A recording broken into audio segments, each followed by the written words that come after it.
morning. So my job is simply, I think, to give you, first of all, a really big, warm welcome to Cork. And it would be fantastic if we were all meeting each other face to face, but that's not the way it is. But sometime in the future, hopefully, that will happen, and we'll be able to have Naomi and David in front of us in the flesh, and we can rub shoulders and exchange views face to face, which would be rather nice. But for the moment, I think we can't be found wanting for doing our best, and our best is I'm delighted to say that we have managed to have people of the calibre and the expertise and experience of Naomi and David here with us in Cork. So it's great. And I'm aware that it's the evening time for David Carlis. David is coming in from Hong Kong. It's 5 o'clock in the evening there. So he's giving us time outside maybe of normal, what we used to call normal work hours. So very warm welcome to you both. Naomi is Dr. Naomi Winston, and to give her proper title, Director of the Surrey Institute of Education in the University of Surrey. And Professor David Carlis is Professor of Educational Assessment, the Faculty of Education in the University of Hong Kong. And anybody who's interested in assessment and feedback and perhaps academic integrity and so on, these are names that you will know. And they have written and are charged, I think, have caused us to think. And I think this morning, if you can get us to think a little bit differently, to think about what we're at in these spaces, then I think we'll have done a good job. But there's no way that one webinar will cover all of that. So, you know, follow, if you're not already following Naomi and David and reading their stuff, then I'd urge you to do so. It's fantastic. Welcome to everybody who signed. We had about 130 people who've signed up for this workshop. So whether you're coming in synchronously, we're aware that we're also recording here. So some people will be watching this asynchronously. You are equally welcome to a virtual Cork this morning if you're watching us in the future. Thank you for joining us and for showing your interest and taking time out this morning. I think this is a very important topic that we're covering this morning, and it's getting a lot of attention, certainly in Ireland, that whole area of assessment and developing staff and student feedback. And as I was talking to Naomi there and David before we opened the virtual doors to the room, we are currently in Cork Institute of Technology and working on a building assessment literacy initiative, again funded and supported by the Strategic Alignment of Teaching and Learning Fund, and working in collaboration with the National Forum. So we'll be certainly taking stuff out of the workshop this morning to inform that project, and we'll be talking to Naomi and David again. Welcome, enjoy the morning, and I'm looking forward to it. Thanks, folks. Eileen. Yeah, super, Maurice, thank you. I'm just going to share the screen, hopefully get it right this time, and play the video from the National Forum. And again, we just want to say thanks to them for sponsoring this and giving us the opportunity to host Naomi and David here.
Okay, so just before we start, and again, you've all signed up for this, so you've read the brief and you understand what's going to happen, but David is going to first of all take us through student-focused feedback I suppose, feedback literacy and understanding it a little bit better. But what I'm really excited about is the idea that he's going to talk to us about the capabilities or the attributes that both staff and students need in order to engage in this feedback process. And I suppose when I saw this first, the one word that came to my own mind was emotion, and the emotion that's associated with feedback. It can be very exciting if it's positive, and of course it can be a little bit less exciting, shall we put it that way, and David will probably expand on this later, if it's negative. And it's the ability to handle that feedback from both the staff and student perspective I'm really interested in hearing more about. Then we're going to have a very short break, so you might need somebody to have the kettle on the boil. We're going to have a very short break, 15 minutes at 10:30, so that we'll have a chance to powder our nose and have a cup of tea.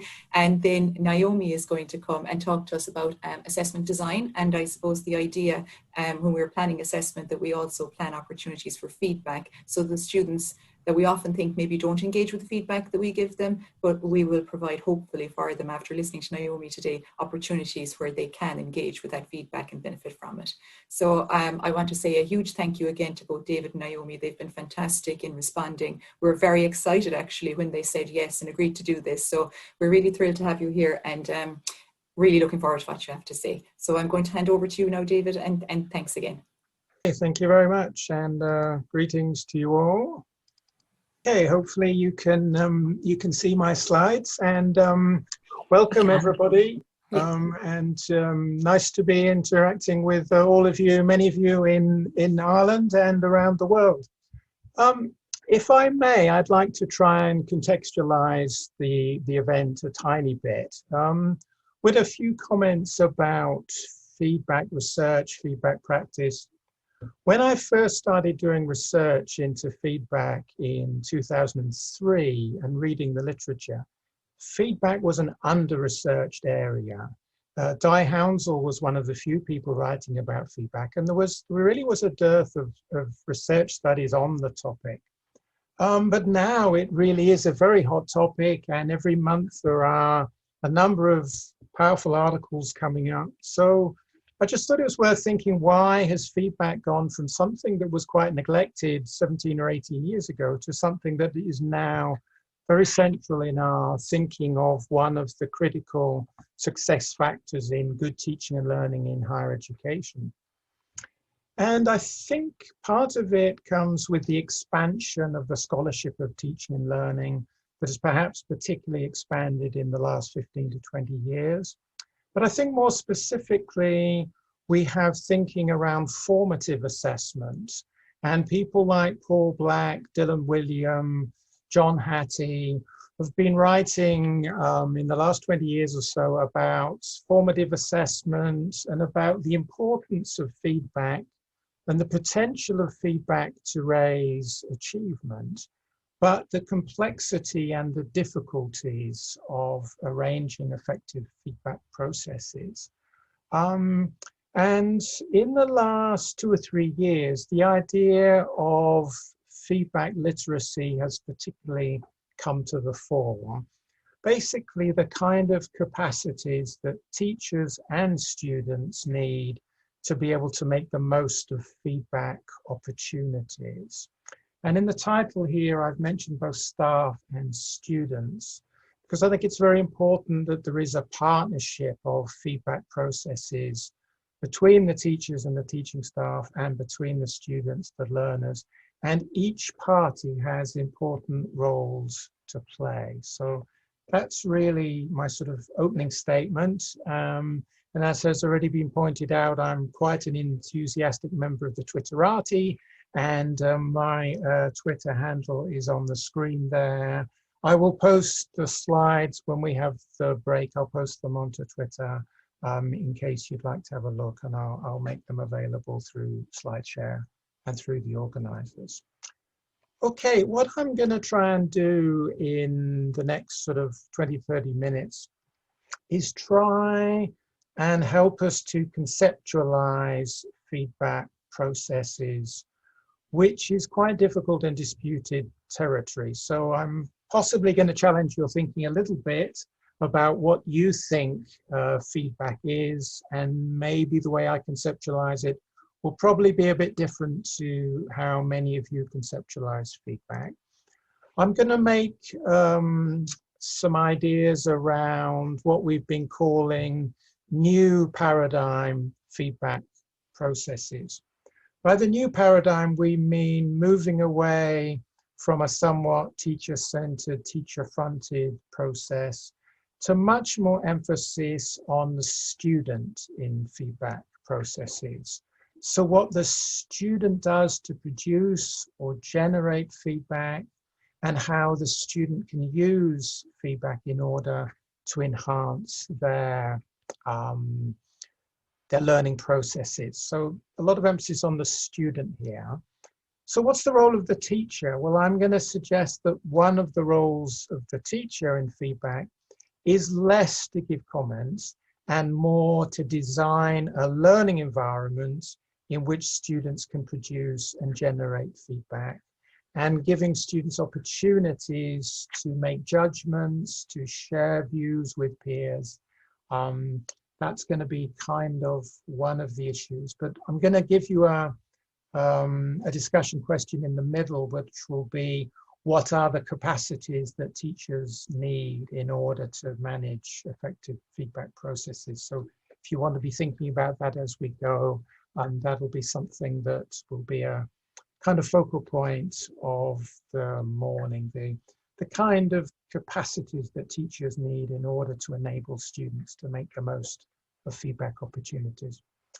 As we go, there'll be a number of reflection points, and I very much welcome people to post their views on the chat, or to post their views onto Twitter, or as we have a bit more verbal interaction to chip in orally. I'm very happy to have my ideas challenged and for us to have a robust debate, because I think that's the right kind of tradition of these kind of events.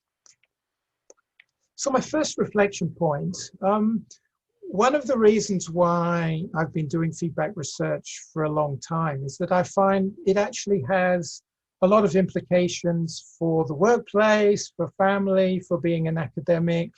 There are so many real life applications of feedback. And a wise person once said, there are just two problems with feedback. The first problem is we're not very good at giving it. And the second problem is we're not very good at receiving it.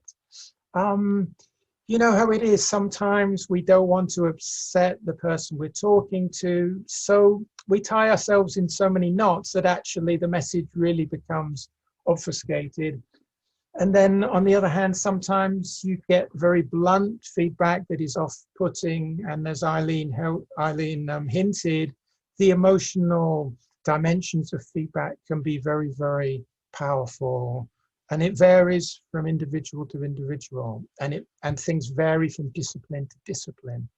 So I think these are further challenges for feedback, in that it's very individual, it's very contextual, it's disciplinary based, and there's a lot of challenges and complexities. Then when we receive feedback, sometimes we hear the message, sometimes we understand the message, sometimes we don't. I think sometimes we know in our heart we need to change things, but there are some psychological or other blocks. We probably know we should do more exercise.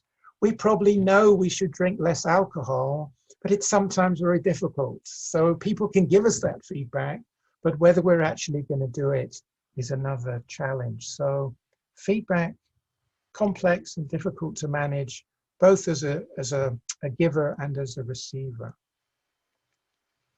So in the next part, I'm going to try to conceptualize feedback, and I'll sort of go step by step.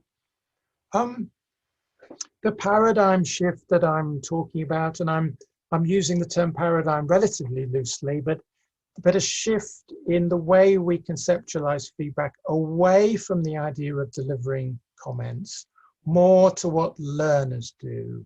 Feedback seeking, internal feedback, the kind of feedback that students generate from themselves, and then taking action. That one of our arguments is that one of the critical elements of a feedback process is what the learner does with the feedback. So we're putting less emphasis on the input and more on the output. How is the feedback process leading to change, leading to development, leading to enhancement? Now, I first sort of suggested this idea of a paradigm kind of shift in my 2015 book, and then Naomi helped me take it a little bit further in our recent book. And I've kind of pared down this diagram to really two key elements. In the old paradigm, we were focusing more on the delivery, what teachers were doing. And in the new paradigm, we're focusing more on what the student is doing, and particularly the student producing comments for a peer or for themselves, with this focus on intake. And we're seeing design, and Naomi will talk after the break quite a bit about assessment designs and feedback designs, but we're seeing as design as a crucial component in moving from the old to the new, thinking about feedback. And a lot of this was in our designing effective feedback process in higher education. So thanks so much for Naomi for leading us on this one, and for tolerating me as a minor co-author in this work. And we called it a learning focused approach, because we're focusing very much on the learning elements of feedback rather than the teacher elements. Our old friend David Nichol has produced just came out a few weeks ago, something he's been working on for many years, a very powerful reconception of feedback in terms of what the learner does. So we very much, I think, applaud his work, and I feel it matches quite nicely with the new paradigm approach by putting emphasis, even more than we did in our book, on the students producing feedback for themselves, the internal feedback, these kind of metacognitive processes that go on in our mind when we think, I need to elaborate a bit here, I need to do a bit more there, this one I can do a bit more reading, this kind of inner dialogue that we have when we're working on something. And Nichols suggests that one of the most powerful ways to stimulate this inner dialogue or internal feedback is through making comparisons with other work. So for example, in a student peer review situation, students will be comparing their work in progress with other work of different qualities and different standards. And they will naturally compare their own work with the other examples and will generate internal feedback. So that's a very interesting article in Assessment and Evaluation in Higher Education a few weeks ago, with David Nichol elaborating the concept of internal feedback. So what are the problems with a more teacher-fronted, teacher-telling form of feedback? This is one of my favorite quotations from one of my favorite higher education scholars, Roy Sadler's. Learners do not always learn much purely from being told, even when they are told repeatedly in the kindest possible way. So it's sometimes difficult for students to appreciate or understand or use the kind of teacher comments that they receive. And I think one of the issues is that the way we structure higher education often means that the comments from teachers come at the end of a cycle or at the end of a semester when they're too late for the students to be able to use it. Sometimes the comments seem, rightly or wrongly, to be a bit too harsh or a bit too critical. If they come at the wrong time, it's frustrating for students because they can't use them. And if the students can't understand them, then it's also a frustration. Furthermore, in massified higher education, with large classes and resource implications, that sometimes just isn't the capacity and the time for us to be engaging in too much teacher telling. So I think we've got to think about different ways of managing feedback processes which put the learner at the center of generating and using feedback. This is a bit of a yes, but I mean, I think it's very difficult for us because we have our enthusiasm for our subject, we have the knowledge, we have the expertise, and I think it's very much in our psyche, in our DNA, that we want to tell people what they've done wrong. We want to help them. We want to advise and cajole. So I'm very aware that it's easy for me to say, try to downplay a little bit the teacher telling. But I have to admit, I struggle with it myself. Sometimes when I see my students going off on the wrong track, I want to say, don't do this, you've got it wrong. But I think it can be a trap. I think we've got to try to minimize the teacher telling forms of instruction, because I don't think they really develop the learner autonomy. They don't really develop the metacognition that the students need. So I think we've got to find a way to try to reduce our natural desires to give a lot of inputs, and sometimes less can be more. I'm also very aware that there can be a little bit of a kind of a disjuncture, a kind of schism between what the feedback literature said, what the so-called experts are saying, and the kind of practice. So with the visual here, I'm trying to show a sort of divide between theory and practice. And our good friend Phil Dawson from Cradle, who was with you very recently, has made this wise statement in one of his recent articles, that the theorists, the writers, have really made a lot of good suggestions about how we can reconceptualize feedback. But it's not really clear that those who are at the chalk face have really been brought along with them. And this is something that I'm still struggling with. And is it that the practitioners should be moving more towards the researchers, or on the other hand, should the researchers be moving more towards the practitioners? And I think this is a challenging issue that you may like to address in the chat. So this is what I'm proposing as a new definition of feedback, which builds on various other feedback researchers' definitions, including myself. So I'm suggesting that feedback is a process, not a thing.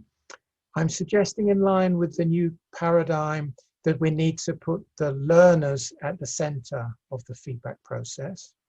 Following Nichols' insights, I think we want to emphasize the learner generation of feedback, particularly through peer feedback, through comparison with other work. These kind of generations of feedback are usually going to be related to some kind of performance. The performance doesn't have to be an assignment. It could be an expression of an opinion. It could be an articulation of a viewpoint. But the learner has to have done something in order to generate a kind of feedback loop, as it were. The learner then needs to use the feedback for some kind of enhancement purpose.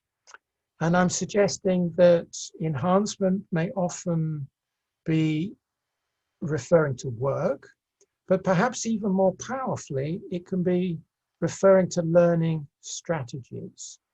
That probably the best way to enhance ourselves if we have better strategies. So this is kind of more feedback at a process level or feedback at a self-regulation level. Not just how you could improve a certain assignment, although that could be valuable, but how you could improve the way you approach work and the way you learn. Now, I'm rather aware that this is a somewhat different way of thinking about feedback to what maybe conventional views of feedback are. So I've done quite a lot of interviews over the years with teachers and with students. And when I say to students or to teachers, what does feedback mean to you? They normally say to me, well, feedback is when the teacher gives us comments on our strengths and weaknesses and how to improve. So this is a very reasonable and conventional view of feedback. But I'm suggesting that the definition that I'm proposing does more to reduce the danger of what Sadler called dangling data, or what Bowden Malloy called hopefully useful information.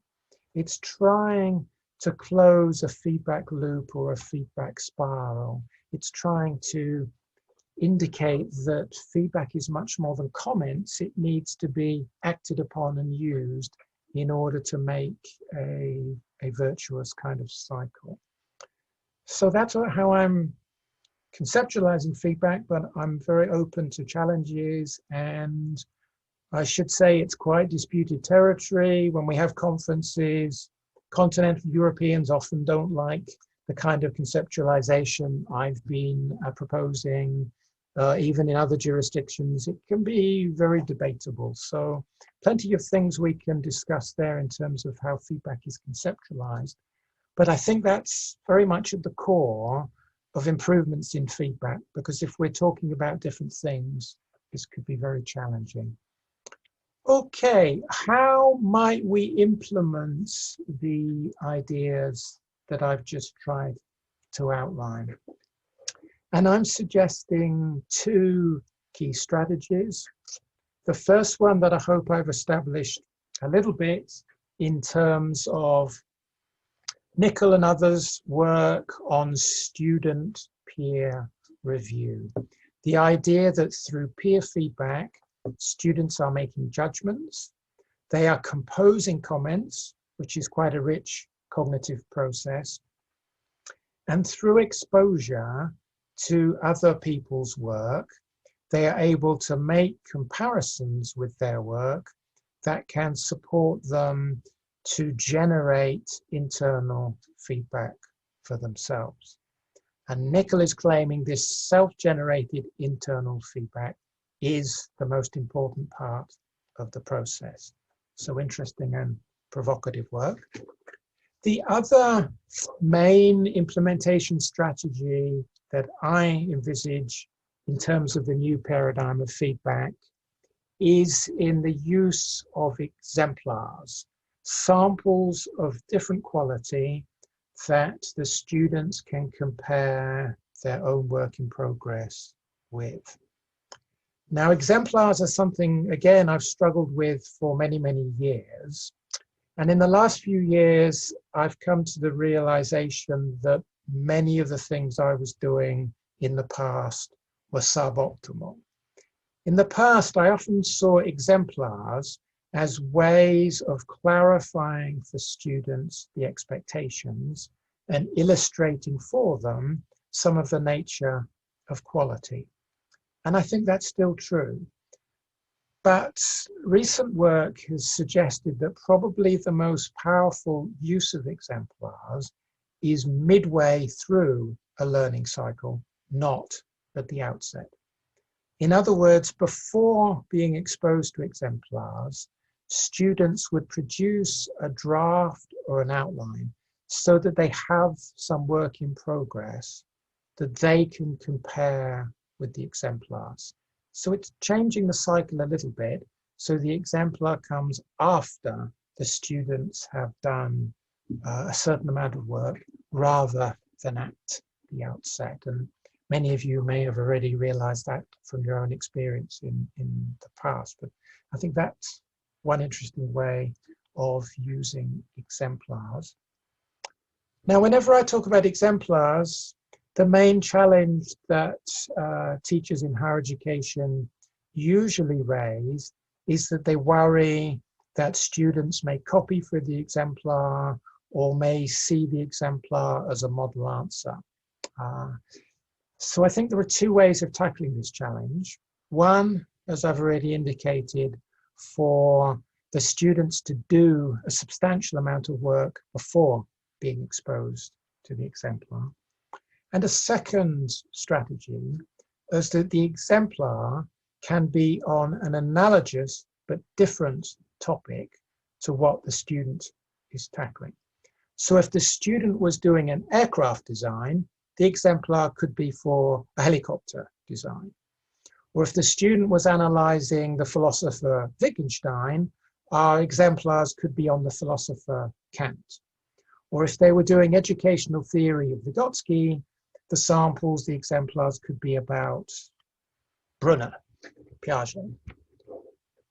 So I think there are two strategies to minimize the idea that students may borrow excessively from exemplars and reduce some of the challenge.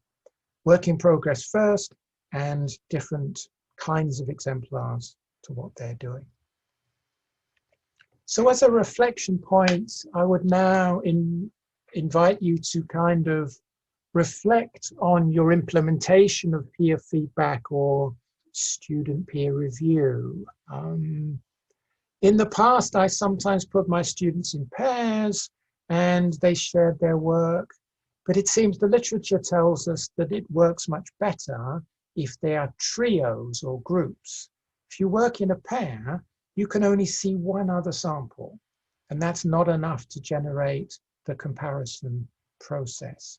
So the literature tells us trios or groups of four are generally more effective for peer feedback. The literature also tells us that we need to train and coach our students in how to do peer feedback.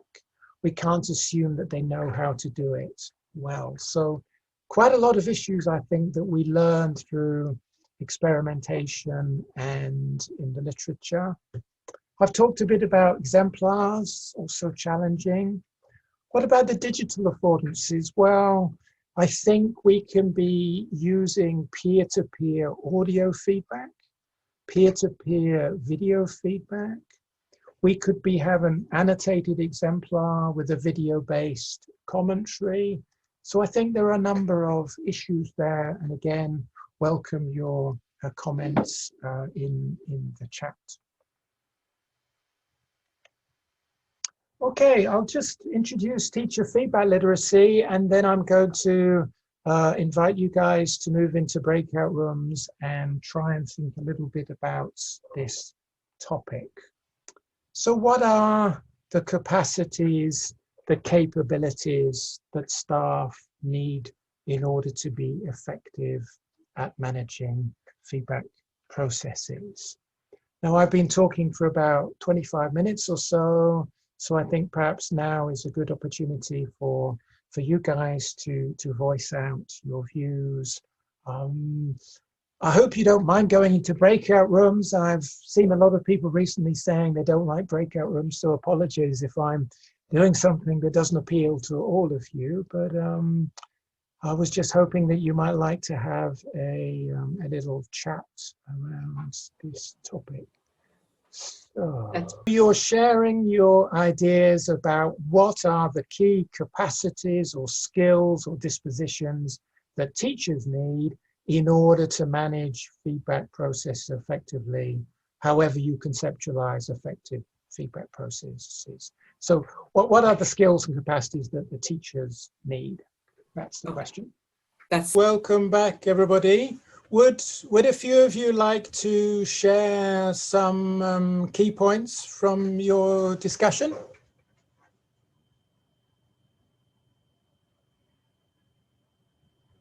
Anybody like to chip in some thoughts? I'm going to suggest that Ruth from our session might like to say something. Sorry, Ruth, now to put you on the spot. But where are you? I don't think you were making over here. There. Looking at my notes. There I see you. Hopefully I actually wrote them down now. That's all right. You'll remember them. We'll give you a couple of clues. I suppose we were talking a lot, I suppose, of the traits that educators need to engage in assessment and feedback effectively. And what really came up for us was the need to be open and tolerant, and maybe to be able to be a little bit uncomfortable when learners are bringing their own expertise to the classroom that maybe doesn't always align to our own experience. and that it's so important to help students engage in the process, and that lecturers and educators themselves might need training and support to develop that capacity to empower their learners, and that it's that whole cycle kind of approach. So those are kind of some of the key points. I think, Maurice, do you want to add anything? I was inclined to be a bit maybe provocative in the group, because I was asking some questions about, does this depend on the stage that the students are at, the purpose of the learning? And sometimes it might just simply be a competency thing. If you need to do something right, you just need to do it right. It's a technical piece of learning that I need. And do we need reflection and coaching to do that, or do we just need simpler forms of direction, or so it depends on the purpose actually, and what it is we're and being able to read that, I think. Thanks. Tim, you wanted to say something? Well, I volunteered because I took some notes that I still have, so just in case for the rest of the group. So we came up with some sort of important concepts first. So Yeshim talked about the importance of being able to manage conflict in peer feedback and the sort of emotional side of things. Timothy, or Tim, as he probably wants to be called, was talking about making sure we design things so that students can make the most of key feedback opportunities as they come up, and the importance of being able to assess not just the topic at hand, but the capacity of students to kind of generate their own feedback as we go. Anne-Marie was talking about being able to manage the logistics of complicated types of assessment like peer feedback with big classes. And then I tried to wrap all of that up in sort of the capacity to design a course or whatever to facilitate all of these things, but also to explain to students the responsibility that they're going to have within this process for sort of managing their own feedback and what they'll need to be able to do. And also the capacity for teachers to kind of foster a supportive, dialogic culture in which all of this needs to happen. And Yeshim also mentioned something called feedback fruits, which I didn't pay proper attention to, but sounded interesting in terms of technology supporting the capacity to do these sorts of things. Great, thanks, Tim. Sounds like a really good summary. And I think design is one of the issues that is obviously key, and one that Naomi will exemplify after the break. Yeah. Would maybe one more person like to say anything before I conclude the second part of my presentation? Yeah, so Pablo, I think, is going to feel free. Yeah. Hi there. Yeah, happy to share what we discussed. One of the things was along the lines of what you've been talking about in moving from the old paradigm to the new paradigm, is just that ability to let go, really, for teachers to sort of let go of that fixation on perhaps being at the center of the process, being in control, feeling like the person who has the knowledge to pass on to others, which is easier said than done, right? We also talked about a bit more about that kind of importance of emotions, emotional literacy, if you like, and empathy with students. We also talked about the ability for teachers, if you like, to model throughout the learning and teaching process that practice of inviting feedback from students to themselves as well, and their own pedagogical practice, and then modeling also then to learners the ability to receive, positive and critical feedback at the same time, and how to respond to it and show that they're doing something about it. In other words, more broadly, being able to practice what we preach, because I think that's something that people sometimes struggle to do. We can talk the talk and say things that we'd like to get students to try and do, but we don't always do it ourselves and model that to students. So yeah, practicing what we preach, perhaps even putting ourselves in students' shoes on a regular basis. So practicing receiving feedback from other people on our own work, and just remembering what it feels like and what some of the challenges are in an experiential way. So we're perhaps in a better position to relate to students and be able to turn feedback into action. And just generally, we talked about the importance of being aware and receptive to pedagogical research and approaches as well.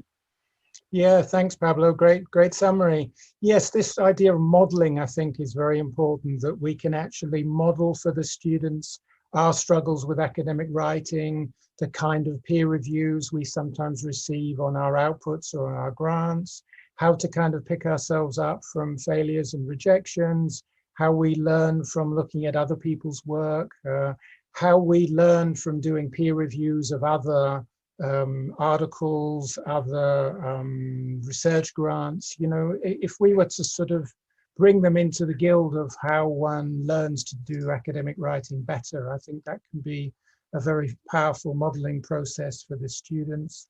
And I find when I've done this, the students really appreciate the kind of openness and sharing of our own challenges. And I think for them, it can be quite an eye-opener that even as experienced professors, we're constantly getting revisions, rejections, and it's kind of part and parcel of academic life. Okay, just in my last 10 or 15 minutes, I'm just going to go on to... David, I'm Yeah. sorry to interrupt you. It's just Sure. to bring in the other side of the coin. Rachel has made a point there, and she's just saying that one of the key issues our group raised was getting the students on board with the process. We all seem to be keen to innovate. However, we are battling with an education system which has socialized the students into wanting the teacher to direct their learning, i.e. what do you want me to do? What's the best way for me to do it? And how do I get the best mark? So it's just, I suppose, the other side of the argument is any advice or thoughts, I suppose, on how to socialize the students differently, perhaps. I think the first semester of the first year at university is a great opportunity for that, because they're actually expecting something new. They actually want university to be different from schools.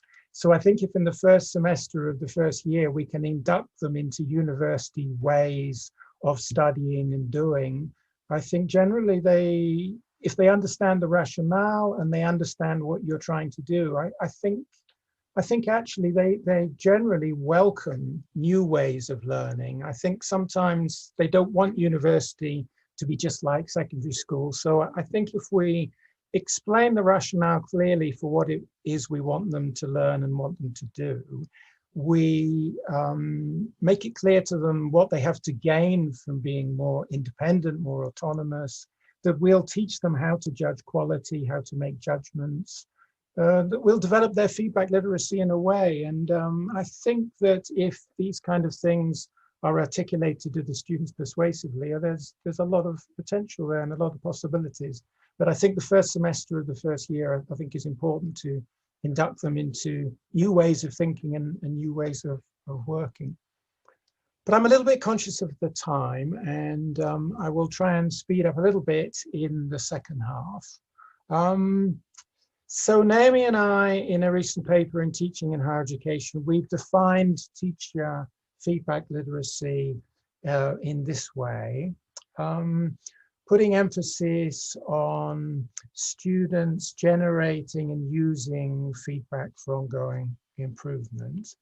And we've suggested that teacher feedback literacy has these core components: the design component that Tim talked about very nicely, the relational component, the emotional and affective sides of feedback that many of you have spoken about so far today.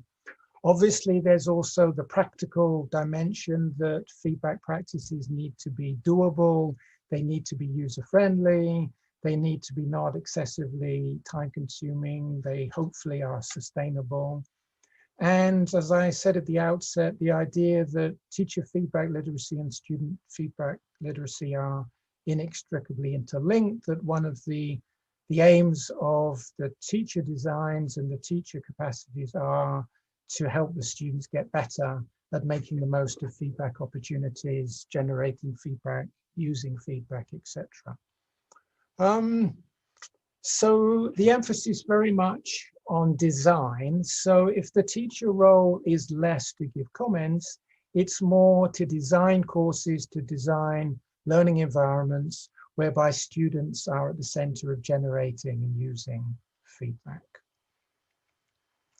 So there's a kind of reflection point there, but I won't dwell on this because I think Naomi is going to talk about designs, assessment designs and feedback designs in her part. Just finally, I want to spend a few minutes reporting some work in progress. It's the first time I've spoken about this aspect in public. It's an interview study I've been doing with some teachers in this university, University of Hong Kong, who've been recognized for their feedback practices. And a couple of years ago, as an attempt to tackle some of the challenges in feedback, the university had what they called a teaching feedback award. Personally, I'm not too keen on the idea of the nomenclature of it, the teaching feedback award, but anyway, that's what they decided to call it. But it's a way of recognizing teachers for good feedback practices, however they're defined. And I was interested at the outset to wonder whether what the students think of good feedback practices are what feedback researchers might think, because this award is student generated and student awarded. So it's entirely student nominations and student awarded process. So I've interviewed 6 of the winners from those disciplines, and I'm just going to share some of the key aspects of the data. So the law professor who won for the Faculty of Law, she talked about the focus on the students, which is very much in line with what I've been talking about. And she also mentioned the idea of guidance, that if we can understand and empathize with the students, we'll know what kind of guidance to give them. And she has what she calls a green tutorial. So she goes out in pre-COVID, she used to take the students out into the campus, into the park, and they used to share things in a more collegial, sort of friendly kind of atmosphere. One of the informants in engineering emphasized very much the idea of timing. And I think Naomi will refer to this after the break. This idea that students need to have an opportunity to use the feedback, so it needs to come at the right time.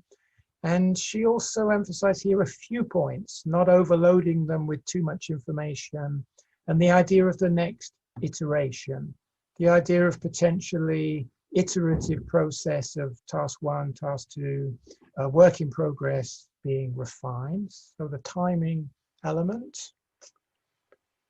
The education winner was quite an interesting case because he's somebody who has quite a deep understanding of both the practice of feedback, but also the theories. So he's studied a lot of formative assessment, he's studied a lot of Sadler.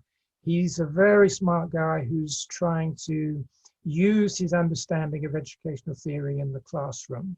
And I think the 2 extracts I've pulled out here are emphasizing this design element, maximizing the opportunities for students to learn from feedback processes, and also the feedback literacy dimensions. Students need to be taught or scaffolded and how to give feedback and how to act on feedback. So in his teaching, he has quite sophisticated designs involving multiple cycles of peer feedback, self-evaluation, action planning, and designing for the uptake of feedback. So he was an outlier in a sense, I think, in this emphasis on design, which I think matches quite well with what the feedback theorists see as being critical. A number of the award winners for feedback made appropriate emphasis on the relational side of feedback. The accountancy winner talked about coaching, mentoring, and the idea of care and trust. And in relation to care, she made this analogy to a gift. I don't know if you guys have started your Christmas shopping yet, but we often like to put our gift into a nice wrapping paper to show the kind of element of care. So I like the element of care, but to be critical, I wasn't too keen if she's thinking of feedback as a gift. I think we need to be thinking more of the students processing and generating their own feedback, particularly through peer feedback. But anyway, she was the winner in the accountancy field. Some of the other winners also talked about empathy, trying to narrow the power differentials between teachers and students. If the students do fail, can we kind of put their arm around the shoulder and try to be sort of empathetic and to try to sort of take their side of things in a way. The science teacher was also quite strong on the practicalities and the sustainability. He kind of had an online system that had reusable components that could be students doing a lot of self-learning. So those are just a few little flavors of the data I've collected, and they seem to show some support for the framework that Mary and I developed, but quite a lot of emphasis on the interpersonal, the emotional, the affective kind of dimension of feedback. So that's just a bit of work in progress that I will continue working on. Just in the last couple of minutes, one of the questions that I'm sort of interested in, particularly in the context of today's event, is how do staff or teachers in higher education become better at managing or designing feedback processes?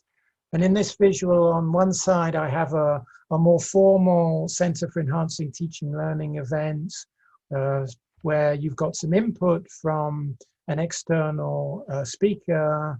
And then the right-hand side is supposed to exemplify the more sort of corridor conversation, casual kind of conversations. And I think maybe in order to enhance our feedback processes, maybe we need both of these. But I also think the students are a key in terms of how they will influence us enhancing our feedback processes. And in the data I've just alluded to from my interviews with the award winners for feedback, when I asked them what influenced their enhancements or changes, and it was something they often talked about, they were continually refining and adding to their feedback practices. And more often than not, it seemed to be, it was the student response that was encouraging them to change or develop their feedback practices. So they were doing something, then they were gauging how the students reacted, and then they were making adjustments from there on. So it seems to me that's quite an interesting topic for us to research further. How exactly and why do educators change their feedback practice? And I think there's a little bit of a research gap there, perhaps.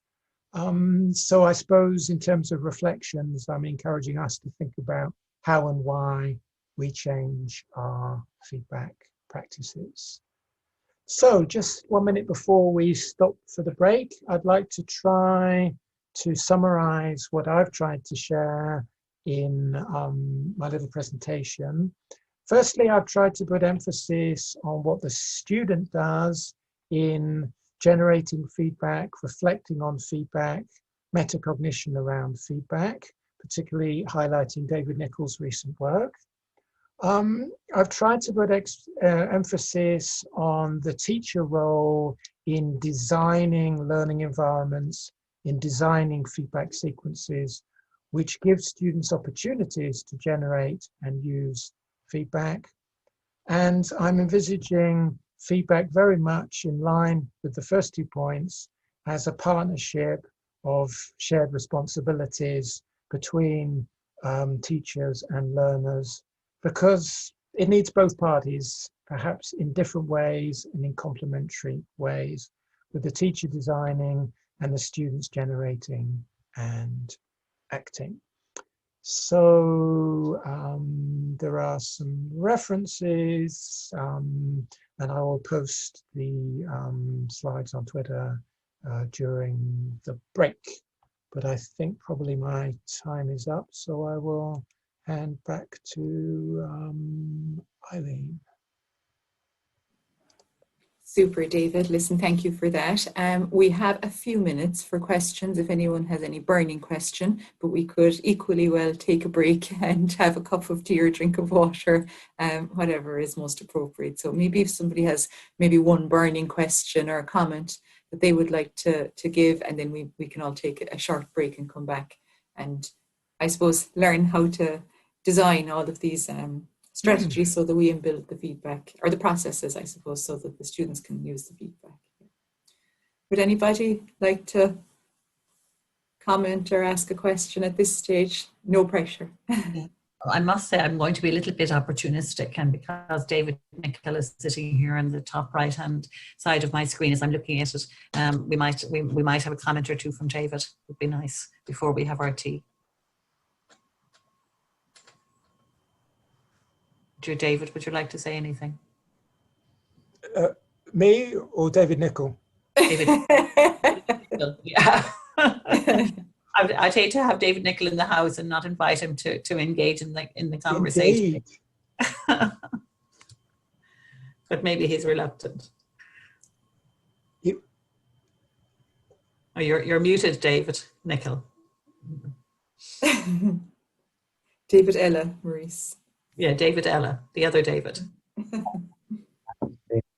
I think the main thing I've been working on is, I put it in the chat really, that my take on this now, all of this, is if students have to compare their work against teacher comments to generate inner feedback, then the question this poses for me is, why should teacher comments be the only comparator?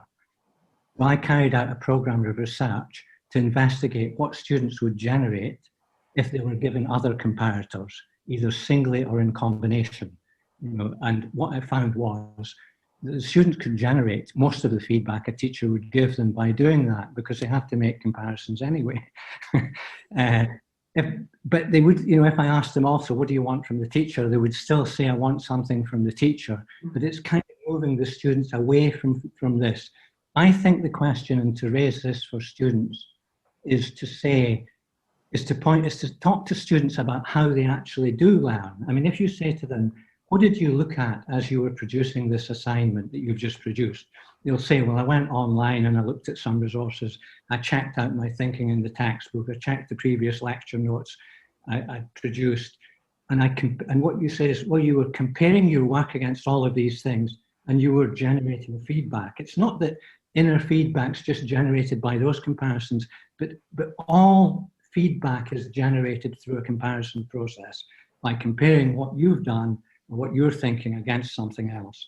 And once you take that perspective, it just kind of changes everything you do, because really all you really need to do, anyone in this forum, all you need to do is to try this, because also what it does in terms of the emotional dimension, to ask your students to compare their work against an example from a textbook or against two journal articles or parts of a journal article.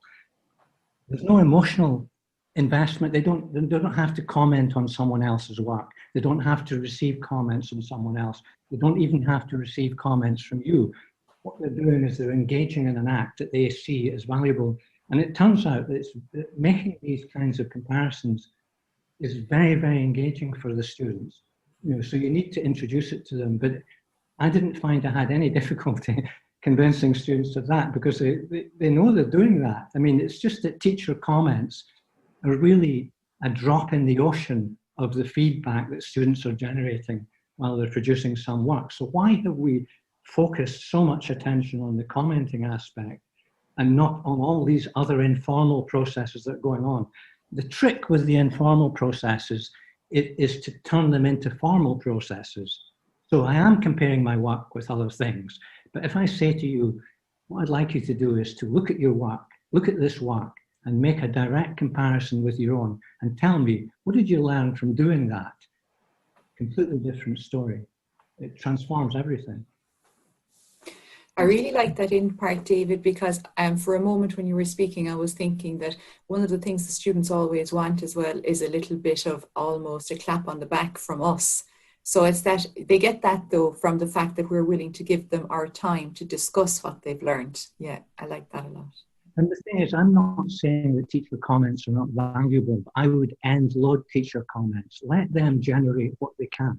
And then you look at, for the first time ever, you can actually see what feedback students are able to generate. Then you can adapt your comments. You can decide what people have fallen off the chair when I've done this, because the students have generated far more than they would ever expect. Yeah. And the teacher finds that they don't really need to deliver half of this stuff. Brilliant.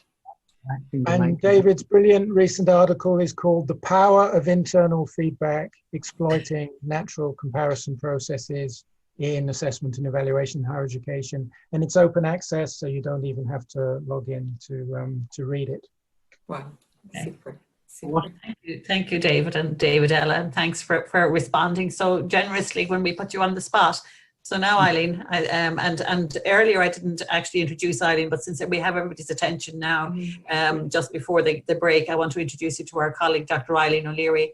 And Eileen is the person who led the charge on this assessment series. So thank you, Eileen. So that was easy. Comfort break calls. Thanks, Eileen. Super. So I'm just, yeah, absolutely, Maurice. Thank you. Just tell people when to come back, that's all. So at 10:45, so 11:15, we'll be back in here. I can put it in the chat. Yeah. So see you all in about 20 minutes. Yeah. So 10:45. Thanks a million. Thanks, Maurice. Thanks, Eileen. Look, Naomi, thank you for coming again. We said it earlier this morning. It's a delight actually to have yourself and David here. And I guess another little bit of icing on the cake to have David Nicholl in the house. And there may be other people here in the audience that have equally have done some thinking and published papers and so on. If that's the case, let's share that in our chat. And my apologies if I have overlooked anybody in our audience. Here online, but you know, bring it's an opportunity for you to bring your work to the attention of the people in the room here, if there's stuff that you have done. So look at Naomi, it's a pleasure again. So I think we'll start, Eileen, because we might get caught at the end. Right. Thank you. And good morning, everybody. I'm really happy to be here. If not in person, I was getting to be quite a frequent flyer with Aer Lingus over the last few years. So disappointed to not have been able to see you all in person, but hopefully more opportunities will come up in the future for us to be able to meet and talk about feedback, which I can do all day long if necessary. So why I want to talk about design in the context of feedback is because I think if we think about the literature, if we think about practice, if we think about the conversations that we tend to have, not only in universities, but in school education as well, we talk a lot about assessment design. Assessment design is a thing, and there are so many publications on assessment design. But feedback often doesn't have that design focus in its own right. It's often thought about in combination with assessment as something that follows on from assessment, rather than being something we design separately and we design purposefully. And that's part of the reason why David and I wanted to write a book about the design of feedback, to say that this is something we need to consider separately from assessment. And I'm going to talk in a little bit about some of the problems that occur when we just see feedback as something that happens after assessment, and when it becomes slightly entangled with assessment rather than being considered in its own right. So what I'm going to cover today is really thinking about feedback as needing a design focus, as having a design focus. And after putting forward that argument, I'm going to share with you 3 design principles, 3 things that I think help us to think about feedback in a different way and in its own right as something that is worthy of a design focus. So thinking about the idea of feedback as having a landing space, thinking about how we support students, not just to use and understand feedback, but to generate, to think about feedback, to seek and elicit feedback from others. And then how we can make feedback matter. And by that I mean really positioning feedback as something that students are able to participate in rather than something that is done to them. Throughout the session, I'll give you the opportunity to pause and reflect, and we'll discuss ideas in the chat. And then to finish the session, I'll give some time to sort of think about mapping feedback opportunities and how we can think about feedback differently and build it into what we do.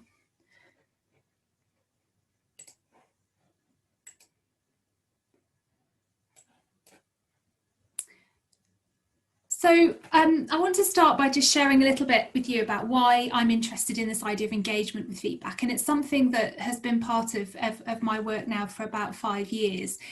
And when I'm talking about engagement, I'm not just talking about that behaviour of, do students bother to look at feedback or do they read it?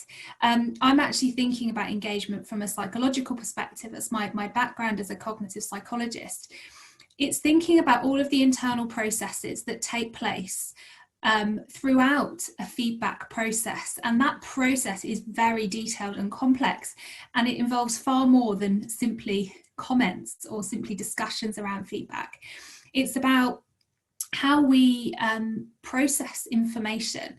It's about how emotion influences the way we process information, how we make decisions. When we receive feedback, often we don't simply say, yes, I'll do exactly what that person says, but we make decisions about what we want to do. We ask ourselves questions about what that feedback means. We make comparisons between what we're looking at and other examples that we might have seen. So there's all of these very complex processes that are going on when we are engaging in a feedback process. So that's, to me, what engagement means. It's not as simple as saying students aren't engaging or they are engaging. It's about all of those steps in the process and all the very complex things that are going on. That leads me on to thinking then about what feedback really means, and it echoes a lot of the points that both Davids have brought to our attention today. And this is something that has really been going through my mind recently, and it's led me to think this, that feedback can't provide answers, but it can and it should generate questions for the learner. And I think one of the problems, and I put problems in inverted commas, that we have with feedback in higher education, and it's often problematized as something we just can't get right, and students are dissatisfied, and it creates all of these challenges. I think part of that is because there's an expectation that as teachers we can give students answers through feedback, and those answers will be definitive. And through getting feedback on their work, students will know exactly what they need to do and will be able to take those steps. And feedback can never provide definitive answers, because it's always going to be about how that individual is interpreting and understanding their work, what they're working towards, their goals, who the feedback is coming from, whether that's from someone in a position of authority, a peer, themselves, through comparison or through engaging with their own work. So we can't expect feedback to provide the answers, but what we should be thinking about is how we can design feedback in a way that supports the learner to be able to generate those questions. And that's where the learning through feedback comes, through being able to think about it and have it influence what they might do next, or how they think about their own work, or how they're able to understand performance in a new way. So all of these very complex cognitive processes are something that my current research is really focusing on, and just wanted to share with you my latest project, which is generously funded by EARLY, the European Association for Research and Learning and Instruction. And the aim of this is to create an emerging field group. So we have a group of nearly 30 researchers from across the world who are part of this group. They're cognitive scientists, psychologists, and what we're really trying to do is map these processes and understand better what goes on in people's minds around the different stages of the feedback process. So we have a project website. The project's only just started, but we will be posting regular updates on the website as we proceed through the research that we're currently doing. So another question then, who is involved in feedback? And again, I think this echoes a lot of the points that we've already heard this morning.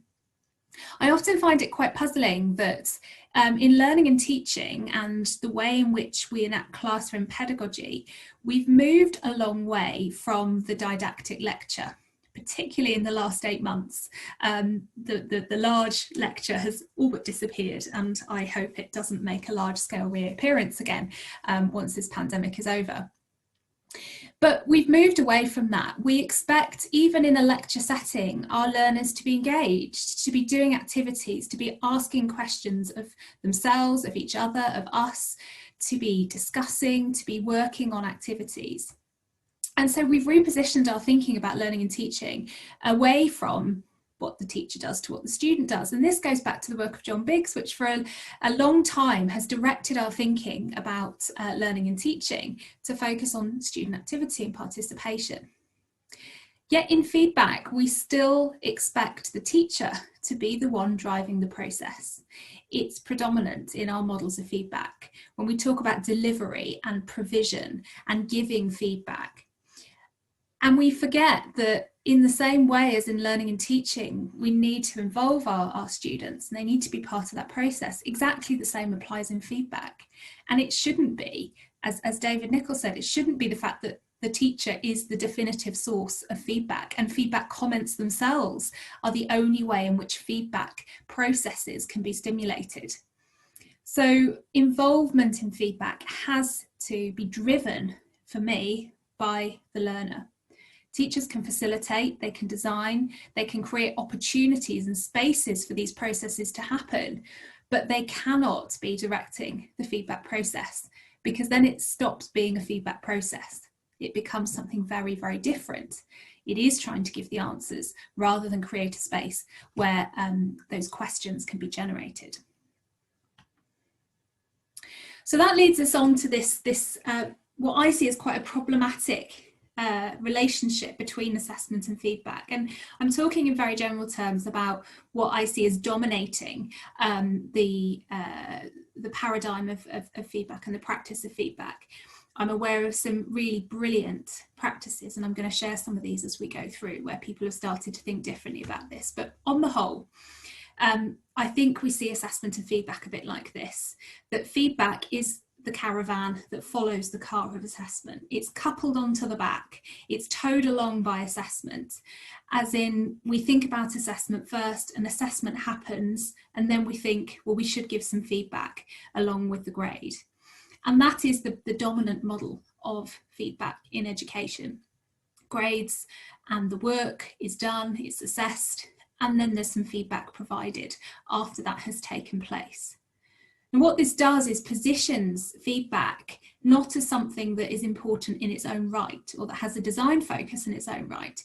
It positions feedback as something that's just coupled onto the back of assessment, and that's when we predominantly give feedback to students. Now, that language that we give feedback to students, I think, is created by this entanglement of assessment and feedback, because it's the lecturer, the teacher, the educator who has done the process of assessment. Therefore, it's the lecturer, the teacher, or the educator who is positioned as the one to provide the feedback comments that goes along with that. And we need to break away from that relationship and instead think of feedback as something completely separate that we can build into our programs, our courses. And it's about opportunities, it's not about comments.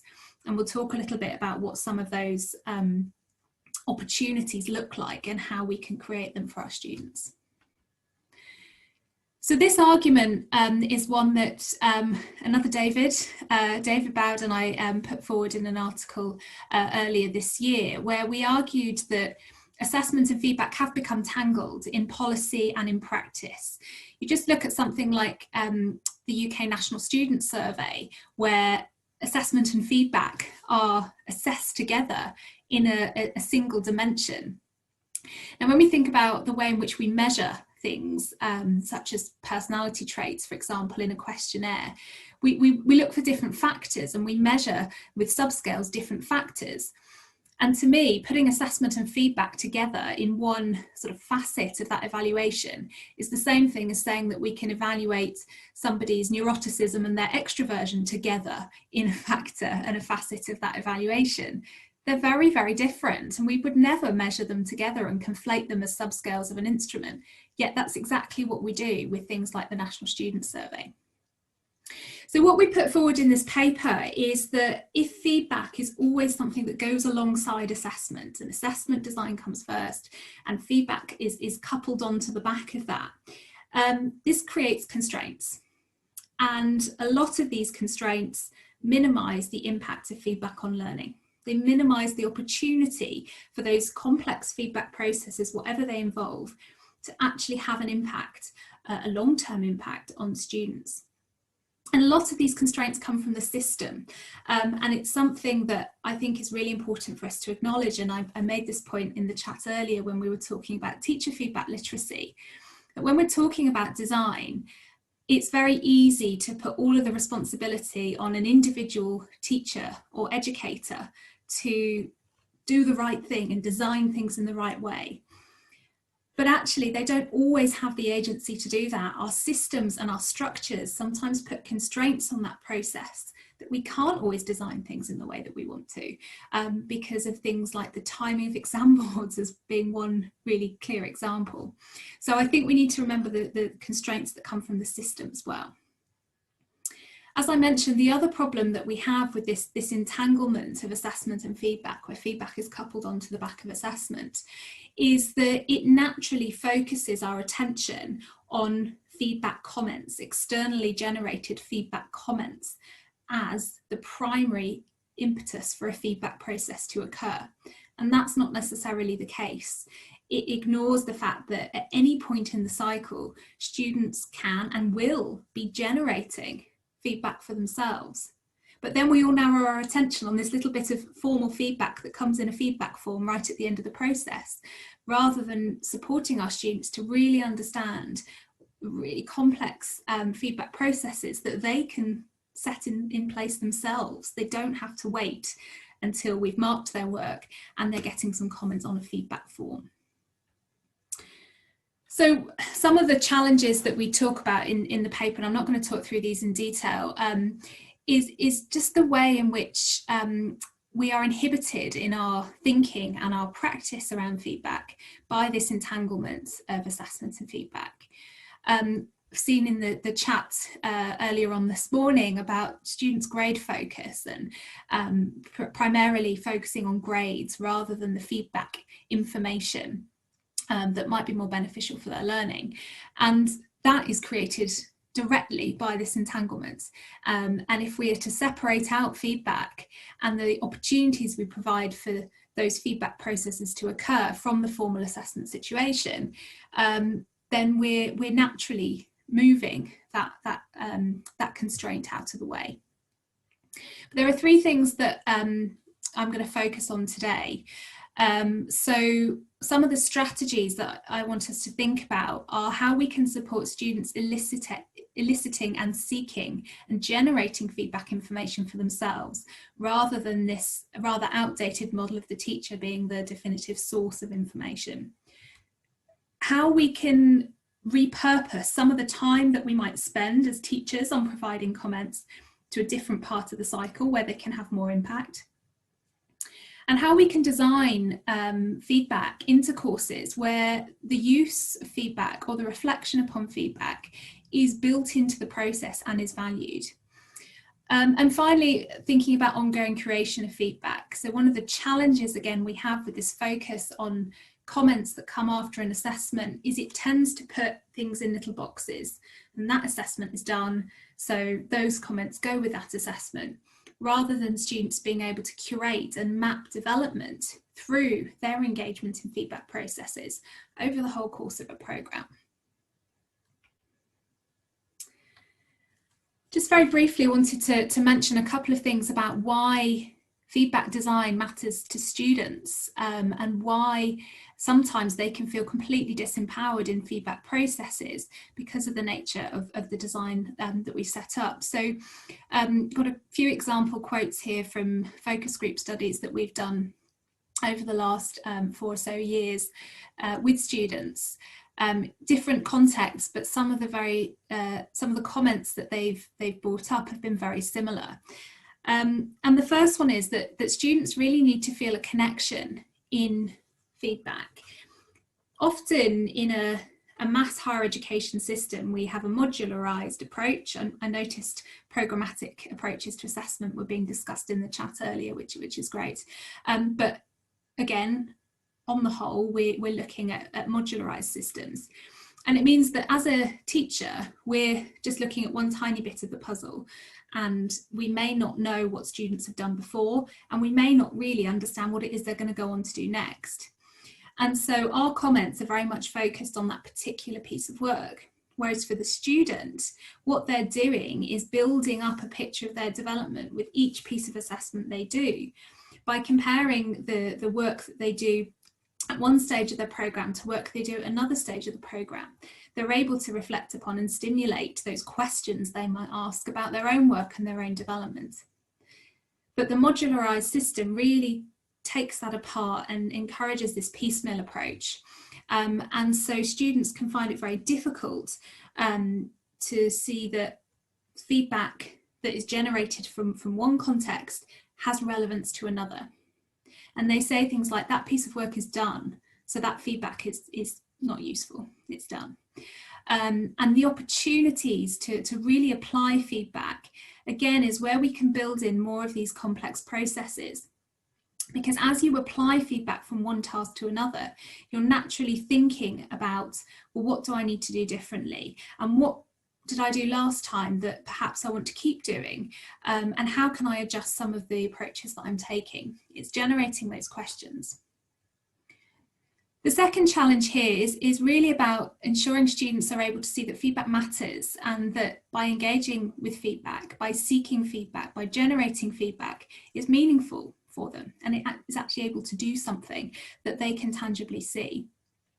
So we've seen in our work sometimes a sense of learned helplessness, I think, where students have said, you know, they've applied all of the comments that they've been given, and then they don't necessarily see a change in their mark the next time round. And so they think, well, what's the point in using feedback? It clearly doesn't work.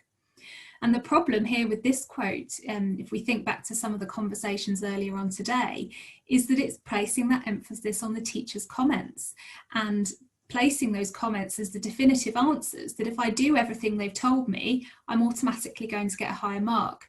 And that can never happen. That can never be a direct relationship between do this and this will happen, because it's about the processes that go on in between, and those belong to the learner. The second one here is an interesting one, with students having a belief that you're not going to get more marks if you use feedback, which is quite ironic in a way, because what feedback should be doing by stimulating an understanding of criteria, an understanding of standards of their own work, is it should be leading to improvement in the future. But how do we build the use of feedback into the system so that we show that it's really valued, and we want students to be engaging and understanding feedback? And so we're building that into the basic assessment structures that we have.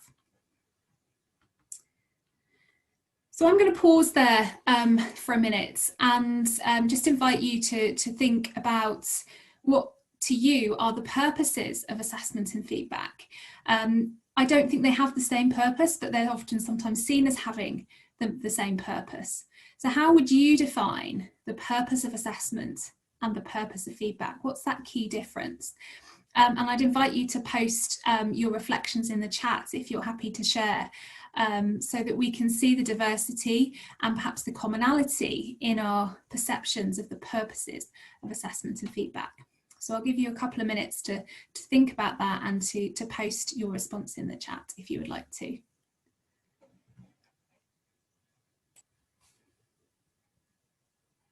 Okay, so hopefully we'll come back to some of those ideas as we move through. But at this point, I think it's just important to recognise that there will be very different purposes of assessment and feedback, even down to the discipline where we work and the type of students that we predominantly work with. But it's understanding that there are unique purposes to assessment and feedback, and sometimes those purposes can become entangled, which can limit the real capacity of feedback to support learning, which is ideally what we want it to do. So So moving on then to these design principles that I want to share with you, 3 ideas which are not all from me, and I will share the sources of my thinking with some of these. The first is around giving feedback a landing place and thinking about how we design those landing places into our programs. The second is how we support students in being able to become these active participants in feedback processes that we want them to take on. How can we support them to develop those skills and capacities and make that part of our programs? And finally, how can we make feedback matter? So how can we give feedback more prominence in the minds of both educators and students so that it is this unique function rather than being entangled with assessment? So first one, giving feedback a landing space. Now I'm borrowing from David Bowd here, who talked about the importance of feedback as having a landing space. And basically what he meant by this is that if a feedback process is taking place, and by that could be internally generated feedback, it could be feedback provided by others, where will that feedback go? And where will learners have the opportunity to do something with whatever has come out of this feedback process? So if, as part of a comparison process, they've developed an understanding of their work about something they need to do differently by comparing their work with work of others, where are they able to directly implement that so they can go away and take that newfound understanding and put it into practice? If they're receiving comments from a teacher or from a peer, where will they have the opportunity to put those comments into practice directly so that we get away from this thought of feedback being finished and done and nowhere for it to go? So where are those landing places?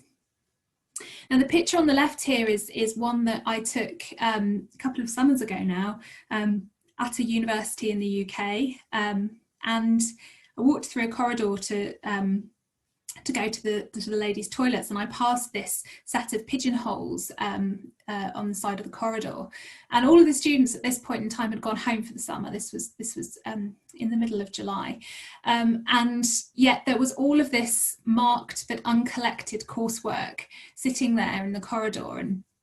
And some of you may have heard me refer to this image before as the feedback graveyard, because I felt there's a lot there that's just sitting and dying, and will never see any kind of student eyes on it, which to me is very sad, because I'm sure the educators who provided that feedback took so much time and care over it and had very good intentions with that feedback, but something has clearly gone wrong. And when I've shown this picture, some people have said, well, that just shows that students aren't interested in feedback, they're not bothered, maybe they've got the grade already and they don't want the feedback. But actually what this signals to me is it is a design issue, that something has not gone quite right, that either the students didn't see the value to collecting these comments, or there's no opportunity for them to actually do anything with them. So they've naturally died anyway before they've been collected. So those comments need a landing space, and that's how they become valuable, is by having somewhere to implement them. So this is something that David and I talk about in the book. We have a chapter on design, specifically how we can build in these opportunities for feedback to go somewhere and be meaningful. And I'm not going to talk about all of these now, because I'm going to come back to some a little bit later, but a lot of these are things that are built into courses to give feedback a landing place. Task series, many cases, a lot in the pure sciences, for example, where students do lab work and produce lab reports, they will do a series of similar tasks, and there'll be feedback opportunities with one that enables them to apply that to the other. Sometimes that is peer feedback, sometimes it might be self-assessment against a rubric. It doesn't always have to be teacher comments, but there's then somewhere on a very similar task for that feedback to be applied. Two-part tasks is a variant of this, where, for example, students do something like a presentation, followed by a feedback process, and then that's enabled them to apply that to a second piece of work that links to the first. Draft plus rework I'm going to come back to, but I will shift on to pre-task guidance, because this is another problem with the entanglement of assessment and feedback, where we focus very heavily on feedback as being something that happens after an assessment, whereas actually the feedback processes that take place while students are working on a task are incredibly powerful. So that could be a process where students compare their work to an exemplar or to the work of a peer. It could be that students have the opportunity to use a rubric to compare their work against the standards expected. It could involve peer feedback, but that is all generating feedback that is helping students to adjust the approach they're taking to a task before they've even submitted it. And that feedback directly has somewhere to land when they come to submit their final piece of work. So there are many other examples. These are just a few of how we can design that landing space into the way that we use assessment. And here, feedback is having the primary stage applied to it, that we think about feedback and we build that into assessment rather than having assessment that's just followed by feedback. This idea of having a landing space, particularly if we are having an assessment that, because of some of the constraints of the system, is occurring towards the end of an academic year, and it's very difficult then for it to be applied anywhere. I want to share the work of a fantastic teaching fellow at the University of Surrey called Claire Tarrant, who we feature in our book as a case study, because what she was doing was, I thought, really, really brilliant. So she worked on an operating department practice programme, and what she did was developed a way for students to revisit prior feedback that was very relevant to the task they were currently completing. Now, these two tasks were a year apart. In the first year of their programme, they'd done a research poster around understanding research methods.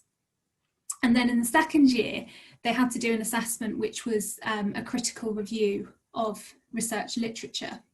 And there was loads of relevant overlap between that first assessment a year before and the assessment they were currently doing. But that was a long time ago, and they'd filed that away, it was done, it was finished. And she wanted to find a way of them going back to that feedback to really go through some processes with it to understand how they could use it for the current piece of work. So in a tutorial, what she did was she invited them to submit responses to a series of questions using Poll Everywhere, a student response system. So their responses were anonymous, and all of these responses then appeared on the screen, and she talked through each one in turn. So all students were able to hear her responses to all questions, and that opened up a group discussion about how they could improve and what they needed to do, what steps they needed to take to be able to apply that feedback from the first piece of work to the one that they were currently doing. So even when we have a big gap between relevant assessments where there is a landing place, it doesn't mean that we can't support students in revisiting and applying feedback. There are ways of building in designs to support that. So again, I'm just going to pause for a couple of minutes and encourage you to think about your own modules or units or courses that you teach, and whether you see any opportunities to be able to do something similar. One of the classic examples that I think we often miss is if students are doing some kind of capstone project or dissertation in the final year of their programme. There are so many feedback processes or feedback moments throughout their course that are directly relevant to that very significant piece of work. But do we really encourage them to go back and to pull all of that together to really inform the approach they're taking to that capstone piece? So just a couple of minutes to think about what you see as being relevant in this idea of enabling revisiting of prior feedback. Okay, so I'm going to move on to design principle 2, which is about how we provide opportunities for students to be able to take on this role in feedback processes that positions them much more as an active participant in those processes rather than simply being on the receiving end of teacher comments. And this was something that I was exploring with some colleagues. We published in 2017 a systematic review of the literature on engagement with feedback. And again, our perception of engagement here was very much from a psychological process point of view. And we did two things in this review paper. One was we reviewed existing evidence on the factors that influence engagement, these processes that take place in feedback. And the other was to review some of the pedagogic tools or processes that had been published with the aim of developing engagement and developing participation in feedback processes. And for each of those, we looked very carefully at the rationale the authors presented for their particular pedagogic practice or idea, because we wanted to know what were they trying to develop in students by doing this particular thing. And we categorised these into four main themes, which we called recipient skills, which are the basic building blocks for being an active participant in feedback processes. If you want to be in that position of participating rather than simply receiving feedback, these are the things that you need to be able to do. So the first one is self-appraisal, which is a lot more than self-assessment, and I think it starts to draw upon some of the ideas around comparison processes in feedback, because it's about being able to look critically at your own work and make judgments about it by looking at standards or criteria and referencing work against those, by comparing it against exemplars or other people's work.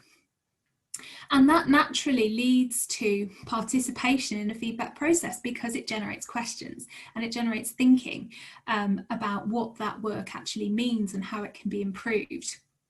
And I have a really clear example in my head just this week of having to engage in a self-appraisal process and how powerful it can be. So at the moment, I'm in the final stages of finishing our unit's environment statement for the Research Excellence Framework exercise, which is due next March. So I've written this sort of 8,000 word document, and initially I wrote it against the criteria and trying to make sure I'd included everything. And we have brilliant people at Surrey who provide a lot of support and guidance in the process. So I'd had a lot of comments from our ref lead in doing this, which were very useful. But the most useful thing I could do in improving the environment statement that I'd written was to read some others. So I saw 2 or 3 other environment statements from other units within the university, and that stimulated comparison processes where I was looking at what I'd done and comparing that against what the other units had done, which gave me a much clearer idea of how to develop and change mine than simply relying on the comments I'd been given by the person leading the process. So self-appraisal being really important. Assessment literacy, so being able to take the perspective of what we might call a marker, so being able to take that role of a generator of feedback as well as just a receiver of feedback. Understanding standards and criteria, what good work looks like.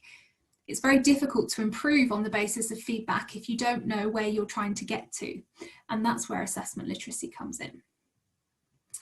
Goal setting and self-regulation. This is naturally an internal process. It can't be something that's set by somebody else with definitive answers. It has to be something driven by the individual.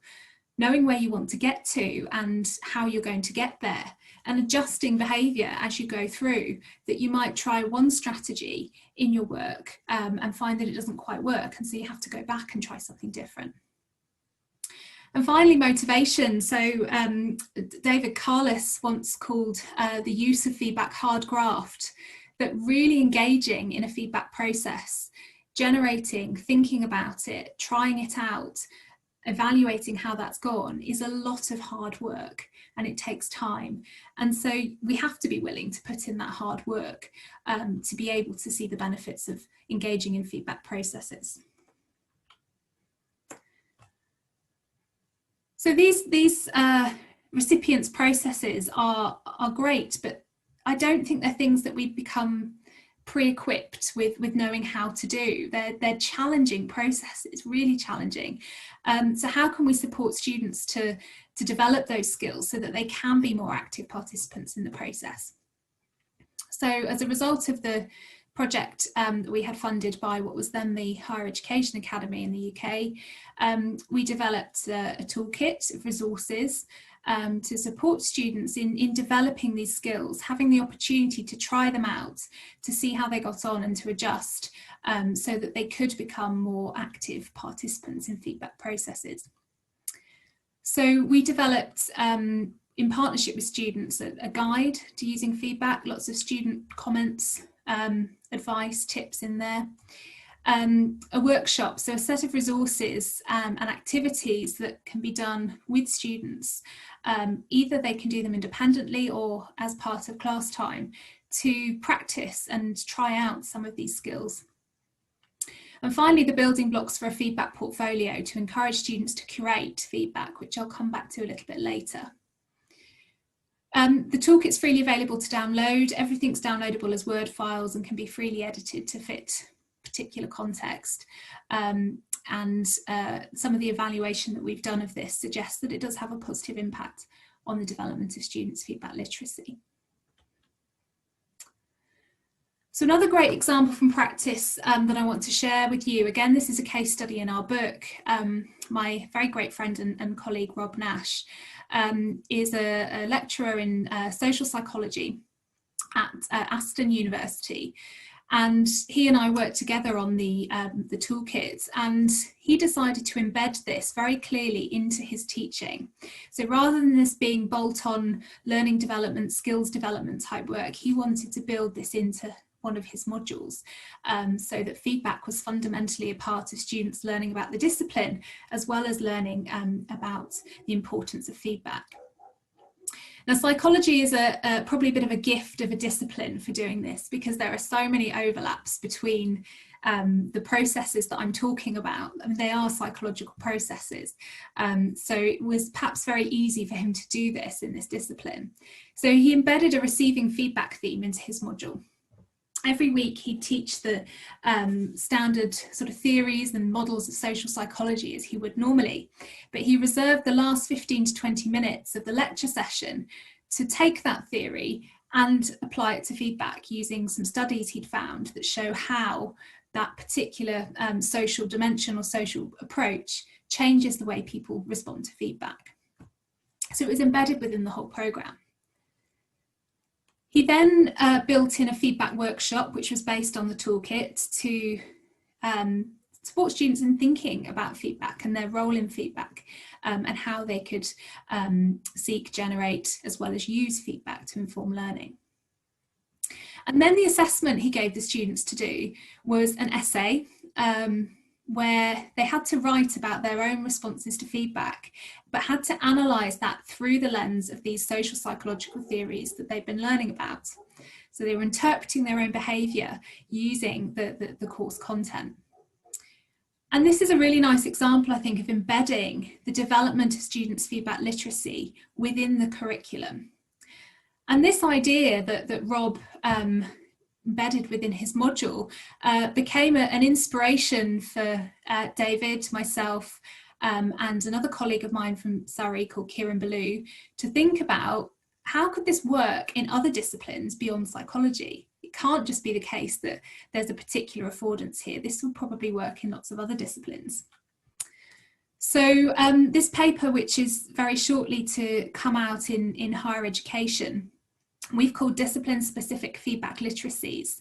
And within this paper, we've done an analysis of international curriculum frameworks, as well as UK subject benchmark statements for a wide range of disciplines, to see if we could develop a curriculum framework that would support this idea of integrating feedback as a crucial topic of discussion with disciplinary content.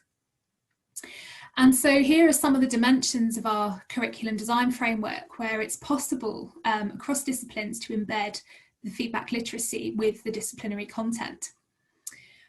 Responding to task briefs and client requirements. So in many disciplines, let's take architecture for an example, students are required to learn how to take a brief from a client, to put forward a design on the basis of that brief, and then respond to feedback from the clients about what they like, what they don't like, and what needs to change. So when having those conversations about the professional practice of responding to task briefs and client requirements, there's an ample opportunity there for students to be thinking about how they respond to feedback and adjust their work on the basis of feedback, whether that's externally or internally generated.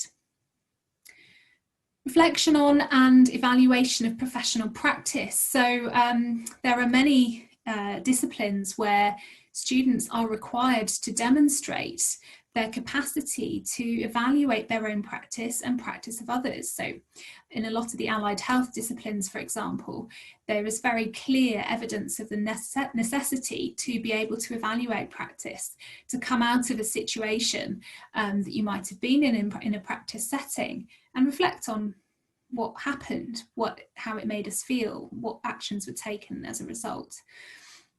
Now that is exactly the way that we can reflect on our own educational academic practice, evaluate what we've done, look at our work, look at what we were able to do in a taught session, for example, and think about what it means, how it made us feel, and what we can do about it.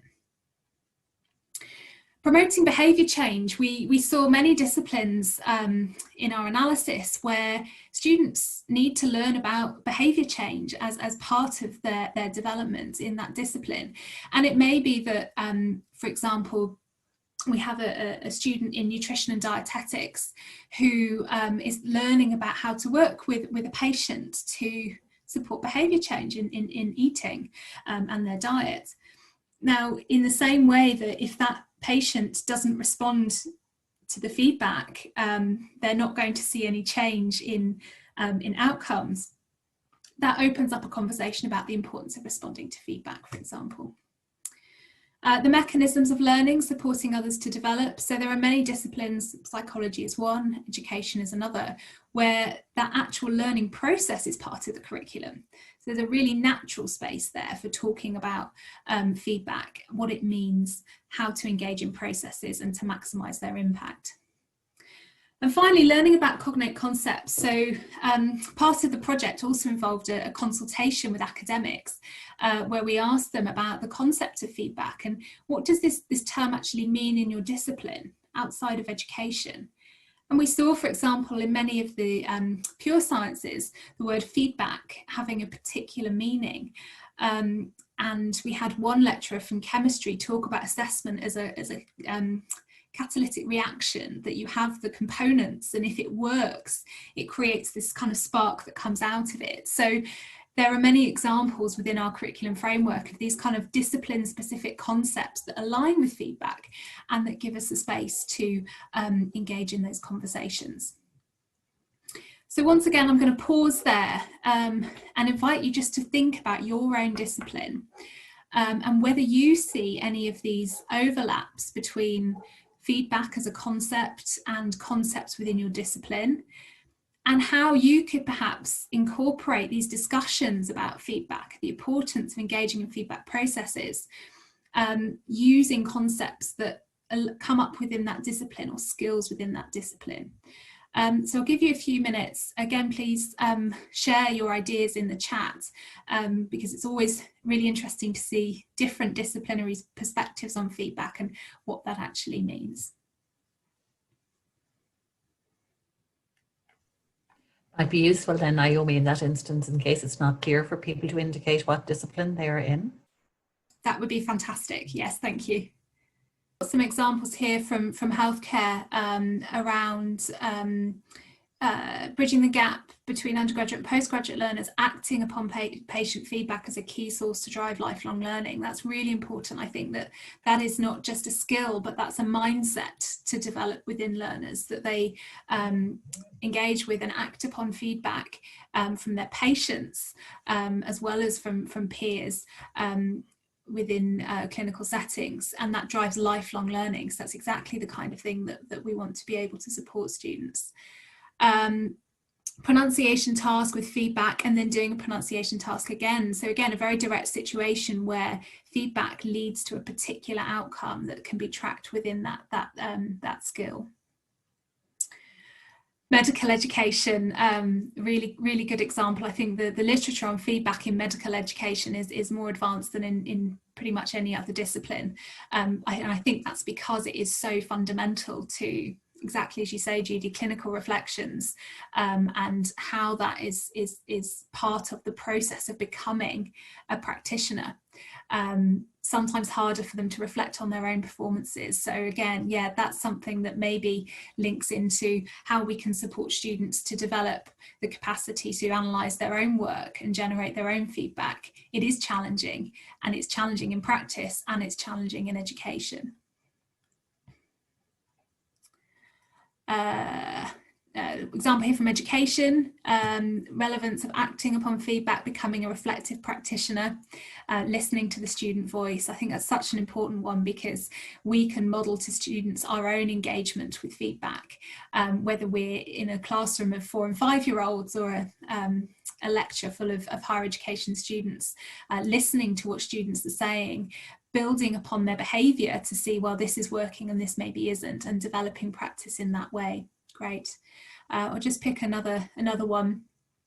The crit in architecture is a really great, authentic example, I think, of feedback which is built into not just the learning process, but the practical process as well of being an architect, helping students to understand the problem rather than whether they've done the right thing. So that's a really nice example of how this is not about giving the answers, but helping learners to ask the questions that support the development of what they do.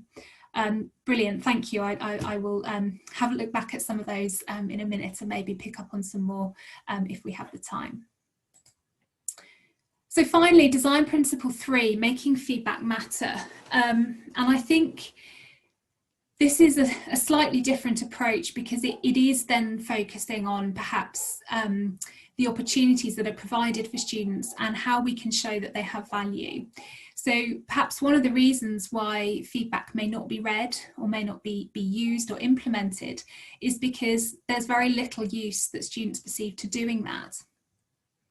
And I think one way in which we can design feedback opportunities is to really think about how we signal to students that that process is valued. Now, in some cases, as we've seen in those disciplinary examples, it's built into the process that students have to demonstrate improvement, and that's part of the process that's built into the way assessment happens.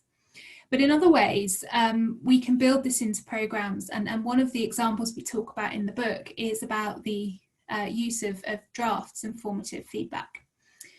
And one of the common challenges with formative feedback is that from an academic perspective, they often feel it means doing something twice, providing comments twice, provide feedback on a draft, students submit the final piece and you have to provide feedback again. But this is a really good example, I think, as I mentioned earlier, of repurposing the time that is spent on providing comments to a different part in the cycle where it's able to have greater impact. So in the draft plus rework model, students submit a draft, and that's when they get the detailed comments, at the point where the comments have somewhere to land, where they can have an impact. And then when they submit the final assignments, which may be graded up against a rubric, but not detailed comments at that point, a portion of the grade is reserved for something they submit, which enables them to evidence how they've used the feedback from the draft to inform the final piece of work. 2 examples of this that I've seen work really well. One is where students write a response letter, as we as academics would do to a reviewer from a journal paper, showing how we've implemented the feedback, and perhaps evidencing some of that decision making that we might choose to implement some comments, but others we might choose not to. The other one I've seen really work really well is from a colleague called Fabio Arrico at University of East Anglia. He works in economics, and he does feedback vivas with his students, where they do a task and then following the feedback, they come to a Viva with him to talk through the feedback and what they're learning from it and what they're taking away from it. And that is part of the grade for the module. So in both of those cases, feedback matters because it's built into the process, and there's an implicit message there to students perhaps that their engagement really matters, and so it's being rewarded and valued in the assessment pattern. Another way in which I think we can make feedback matter to students is to give them more agency in eliciting feedback from their teachers. Again, rather than merely being on the receiving end of whatever comments a teacher decides to give them, the students can direct that conversation through seeking feedback on particular pieces of their work.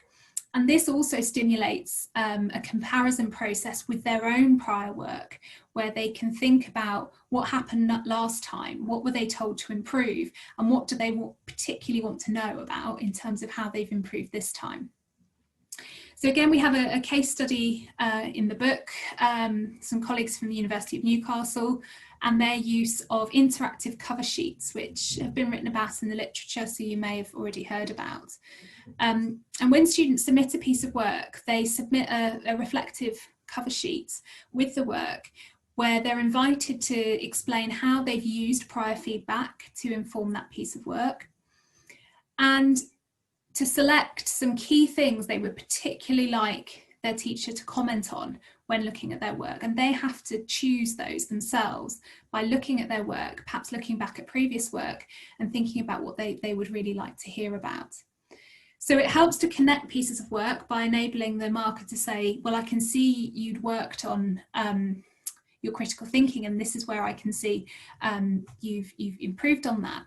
But also gives more meaning to the feedback that students are getting, because they're getting answers to questions they've asked themselves, rather than merely being on the receiving end of whatever comments the teacher decides to give them.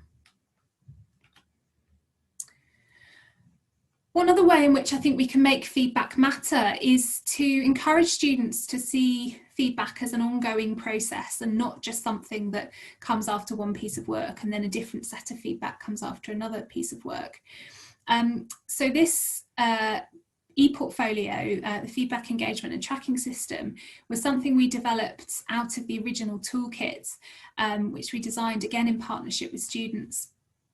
And it's to encourage students to look back at all of their work and to compare their own work against other pieces of work they've done, to track developments, and to use that to drive the questions they want to ask themselves about their own development for the future. So they are invited to complete a feedback review each time they've engaged in a feedback process. Now, this feedback process could be internally generated, it could come from a peer, or it could come from a teacher. And it simply means entering into the system the key points of feedback about what they feel they're doing well and where they need to improve. And they can then tag each of these feedback elements against a set of academic skills, so that they can then see through the analytics within the system what is coming up most frequently for them in terms of things they're doing well and things they need to do to improve. That then feeds into a skill development tool, which contains resources, videos, activities for them to develop those particular skills that they've identified themselves, which then supports an action planning tool for them to track their progress against these goals. So you can see here the dashboard when students log in. So they have those pie charts that over all of the feedback reviews they've entered into the system tells them what they're doing well and where their areas for improvement are, but also helps them to monitor the actions that they've set for themselves and how well they're progressing against achieving those. So what we were really aiming to do with this was to give students the agency to direct the feedback process for themselves, to identify what it is that they want to work on, and to be able to do that and to take that next step. So giving them responsibility to direct their own learning, to ask the questions and have the ability to answer them, rather than being reliant on teachers to tell them what it is they need to do, which, as I've said, is not the purpose of a feedback process.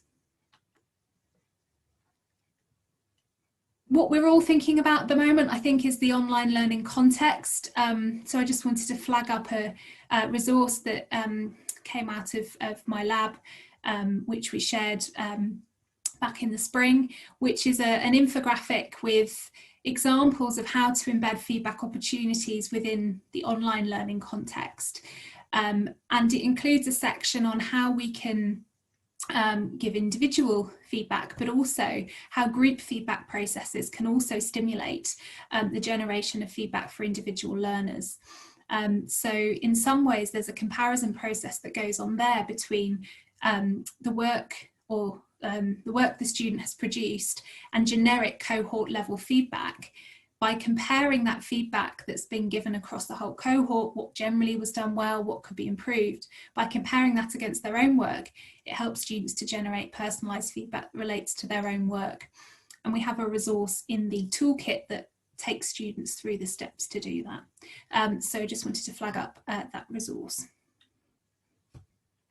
So just for the last 10 minutes or so, I'm going to invite you to think again about your own modules or units or courses that you teach, and to think about where you could build in other opportunities for feedback to facilitate learning. So this image represents some thinking that I've done around assessment and feedback in higher education. I think what we mainly focus on in assessment and feedback is the middle phase here, the assessment phase. When we're trying to improve practice, when we're trying to think about doing things differently, we often focus on the actual task and the way the feedback is presented.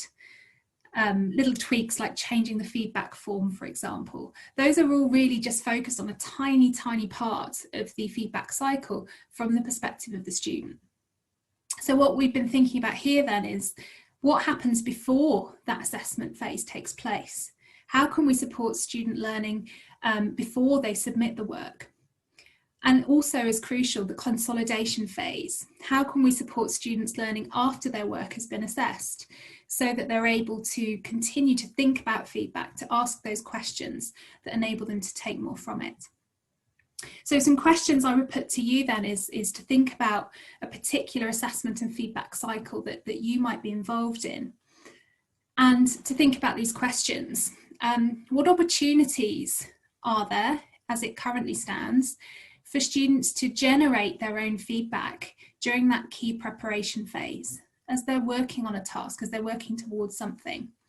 How can they generate that feedback through these comparison processes? So peer review, engaging with exemplars or other students' work. What opportunities are there for students to develop their feedback literacy, to have conversations around feedback, how it feels, what it means, how to use it, how to generate those questions? And then also to think about the consolidation phase.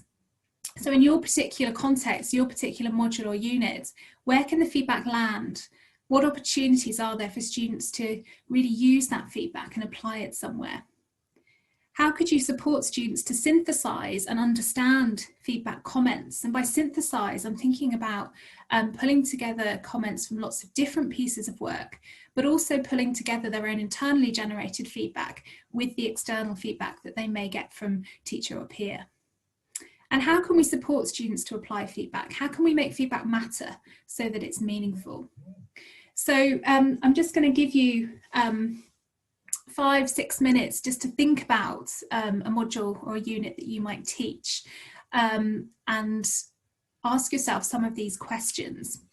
And as an example, I had a thought about this with somebody that I've been working with on their assessment design pattern, and I got them to map the sort of 11 weeks of their modular unit and to put in there what currently happens. So it's an 11-week semester. Students get formative feedback on an essay plan in week 5. They submit their essay in week 8. Then I said, well, where's the landing place for that feedback? And they pointed out that students then do a written exam. So the landing place for that feedback is the exam. And these are the questions I asked them. How could prior feedback be revisited? So how could earlier on in the modular unit students be encouraged to revisit prior feedback? What could be designed to support their feedback literacy? What could be designed to support students in applying feedback? And how could other landing places be identified and shared with students? That was just an example of the process that I went through with this person. But I'll go back to the previous slide, and as I said, I'll just pause again for a few minutes for you to think about these questions within the context of your own module or unit.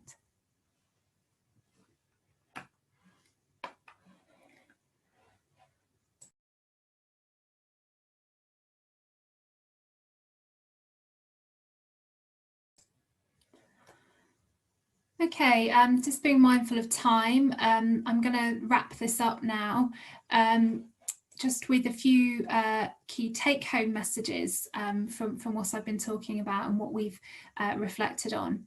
So the first one is this idea that feedback needs a design focus in its own right. It's not just something that's coupled onto the back of assessment, but we need to think about where within our courses we design opportunities for feedback processes to take place. And those processes are not just the provision of external comments, that could be one example, but it's creating the opportunities for those complex cognitive processes I talked about at the beginning, where students are encouraged to generate questions rather than simply look for answers. Feedback design involves creating a landing space where students can implement the feedback.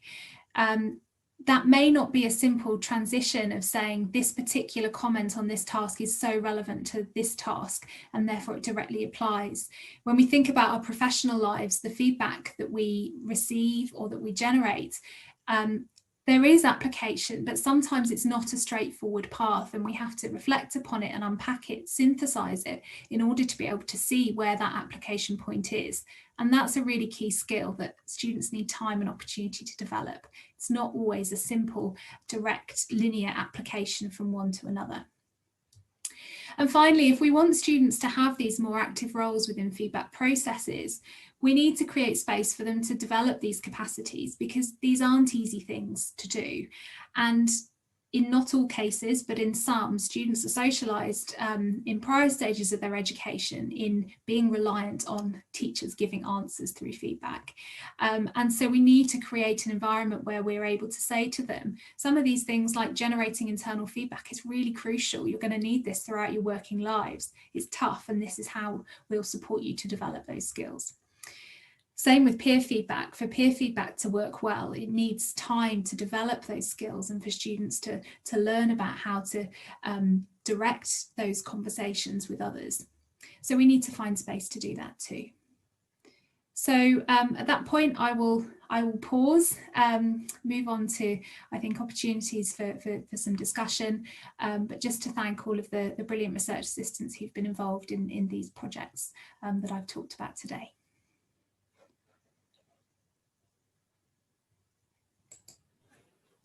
Naomi, thank you very much. You can see the comments, I'm sure, when you've had a chance now coming up the site, and we'll get a copy of those comments to both yourself and David after the presentation. So thanks a million.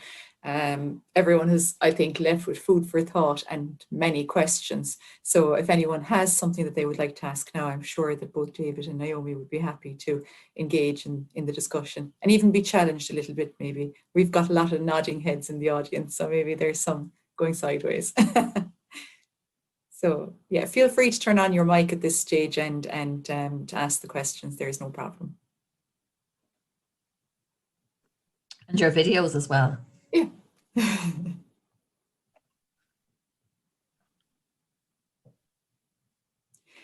I just spotted a question there in the chat, but I can't find it again, so I don't know who asked it, but it was in relation to technology.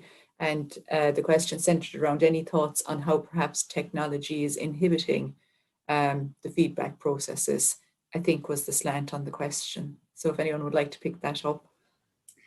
Yeah, I think technology can create constraints, but it can also create affordances. And I think that the role we have is, if we're going to use technology within assessment and feedback processes, we need to start from the point of, well, what is this enabling us to do that we can't otherwise do? as an example of one of the constraints, one of the papers I referred to earlier, where we talked to students about their experiences of navigating feedback within virtual learning environments, which is where most work and comments are returned to students. One of the things that we found is that this can create an artificial division between the grade and the feedback, because in some systems the grade will appear automatically, and then students have got to go through another process of clicking on a link to access the feedback comments. And some students said that, you know, they'll see the grade, and if they're happy, they probably won't go on to open the file. And there's a brilliant study by Mensink and King published earlier this year, where they actually look at students' engagement with feedback files within learning management systems, virtual learning environments. And they do show that when students are able to see the grade without accessing the feedback form, they're less likely to open the feedback that's been provided. So there are constraints created by technology, but also great affordances. And a really good example of that, which David and I talk about in the book, is how in some cases technology can enhance the relational dimension of feedback processes. Screencast video recorded feedback students are generally very positive about. They like being able to hear the tone of voice as well as just the words. And screencasts can also be used to enable students to respond to feedback, to record a screencast of going through the feedback and making edits to their work, which is really useful feedback for us as educators to see how students are using feedback. So can be constraining, can also be an affordance. Super, thanks Naomi, super. I think they want you to share the link to your book, and moreover, I think they want you to share the discount code, Naomi, so just to highlight that in case it got missed. And they're very happy to share the slides as well. Thanks a million. I think they misunderstand critically sometimes, or are too kind, so I'm so sorry, I'm finding this, the jumping. Does anyone else have that when you're reading through the things? The jumping of the chat makes it impossible. Sorry, I think they misunderstood critically sometimes, are too kind to say they need to know it should be supportive. I don't really understand the comment, Anna, if you want to maybe expand on it. Hello, can you hear me? Yes, thank you. I was just answering a question on the chat about how to get students to not be too critical and too damning about their peers. And I said, well, one suggestion is that you make them just give one positive and one negative comment, so that it's balanced, you know. And the other thing is that I think sometimes they must misunderstand what we mean by critically evaluate, and they think they have to criticize, which is the same thing. So I think you need to tell them that. And then sometimes they don't want to upset people, so you need to tell them it's not about them, it's about their work, and, you know, do all that sort of groundwork with them first. But I think a balance of comments, you know, for teachers as well, I think it's important that there's a balance. So that was what that was about. Sorry if you got confused. No, not at all. And I was coming in at the tail end of it and it was bouncing in front of me, but it looked like an interesting point. So thank you for sharing. Yeah, super. I think that point around sort of criticism and feedback often being seen as having to be critical, and taken in that way is a really good example again of why. So we talked about modelling earlier. I remember came up and about modelling responses to feedback, and one of the things that I've been working on with a colleague from Kent is this idea of intellectual candour, or what was initially called intellectual streaking by Margaret Behrman and Liz Malloy in Australia. And it again came from medical education, but the idea that there's real value to learners if we as educators expose our vulnerabilities and our weaknesses to students, rather than just being positioned as somebody in authority with who knows all of the answers, and that there's real value to doing that, and it's something I've started doing with my students is sharing comments that I've received through peer review, through teaching evaluations, even in my personal life, and explaining how they made me feel, and explaining that they made me unhappy, they made me cross, I didn't want to look at them for a while, but then what I did afterwards and how I overcame that. And I think it can break down some of those power relationships in feedback processes that we don't know the answers and we haven't got it all right, but it's a difficult process to go through, and one that we can help students to understand better. Very good. Naomi, do you mind if I ask a question around, I suppose, this is a funny one, but it's something I've been thinking about recently, given that we're online, and it's sort of teacher satisfaction and motivation. So what keeps us going, you know, and that idea of being able to see the students and engage with the students. And when it comes to feedback, all of this, I mean, I have been like, you know, the nodding dolls that you can buy today in agreement with all of it. But there's a little thing at the back of the bottom of my tummy asking, what percentage of student engagement with feedback would we qualify as substantial? Because there's not always 100%, and what's good, or is there any, I suppose David as well mentioned earlier, the qualities that we as lecturers need to have to engage with feedback and to value feedback and to know if the feedback has been, or the process even has been beneficial to students. So I that makes sense as a question. Yeah, absolutely. I think it's a really great question, actually, and it encourages us again to think beyond just behaviour as an indicator of engagement with feedback, because obviously a really great way and a really satisfying way as a teacher is seeing that a student has done something differently as a result of feedback. You can see it in their work, or you can hear it in the way that you talk, but there are so many hidden responses that are going on for them in their internal processes that unless we create space to discuss and to talk through with them, will be completely hidden to us. And we know often that students can find it difficult to engage in conversations around feedback, but how do we create those environments where it's safe and valuable to do so? Because it's really useful for us to know, I think, what our feedback has done in terms of helping students to think differently. What questions have they asked? As I said at the beginning, you know, feedback should generate questions. What questions are those? And how has the feedback process stimulated those? Again, with David Nichols' work and ideas around internal feedback and the comparison process, I think there are some really useful insights we can gain from how students are experiencing that and what kind of processes they're going through. And that helps us again to understand how to support them in being able to do that. So it's looking beyond the behavioural, I think, as well as an indicator, and certainly not just relying on student satisfaction with feedback, which doesn't really measure the impact of feedback at all. It's measuring something completely different. No, and actually even something that you said earlier about getting the students to write on how the feedback has improved them will also maybe help us, because now we see, because sometimes we have that little bit of a need as well to see that there has been an element of benefit. But I'm going to ask Anne again. She has her hand raised. She's going to maybe. It wasn't a question, it was just a follow-up really to some of the things that have been said already, Naomi in particular. But one of the things that we do on our International Foundation year, which is sometimes dealing with very young students, some students we get at 16 and 17, so they're literally out of school and into the world of university. So it's we look on ourselves as a kind of bridge. But a lot of these students that come to us have very good English. So they were very convinced, let's say, that they didn't need the course that we were offering. So what we implemented was a timed essay, so an open book timed essay right at the beginning, week 1, and just let them do whatever they did. And we collected that up and we stored it away. And then in the second semester, after they've had lots and lots of input and feedback and all sorts of experiences, we give them back their timed essays from the beginning and ask them to evaluate them.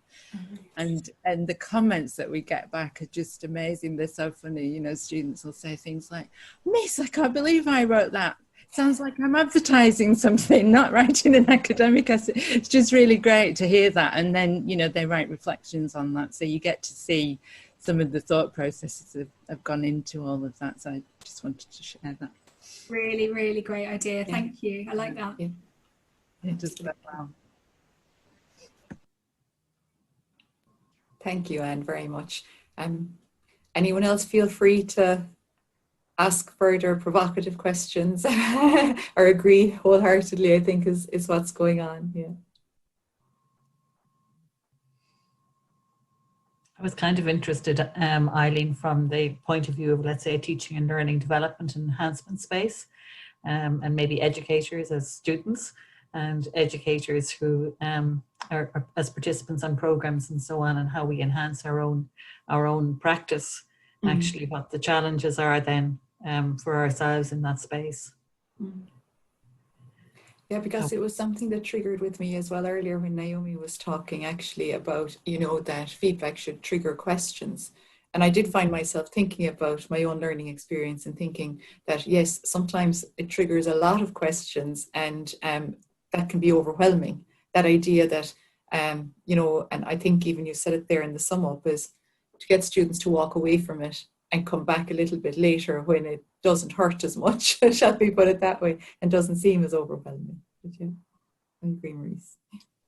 Yeah, I think in those kinds of situations, there's actually a real value to being in that sort of dual identity, both as a student and as a teacher, and to really reflect on what each role can tell you about the other one.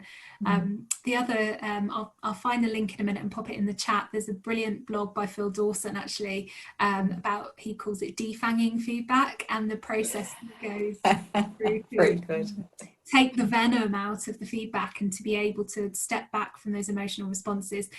It comes with a health warning that if anyone is like me, has a phobia of snakes, the landing page of the blog has a snake with its jaw wide open. So I will give that warning, but I'll find the link now and pop it in the chat. Super, thanks Naomi. Okay then, I suppose if there aren't any more burning questions in the audience, is there time to let David go and have his supper? And Naomi, you're a bit like us, it's nearly lunchtime with you. Yeah.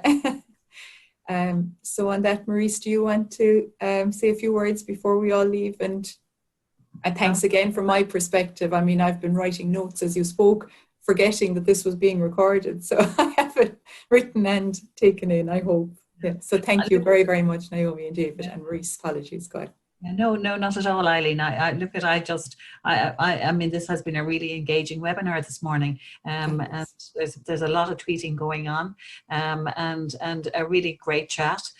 So we will do our best to try and rescue and save that chat. Although I think some of the capacities have been turned off from our own institute level, but anyway, I think we're looking at that at the moment. But I would really just look at a warm and heartfelt thank you to Naomi and to David for joining us. I think that really it was an embarrassment of riches this morning in terms of of all of the information that's been shared. Lots of links as well in the chat. It's been really excellent.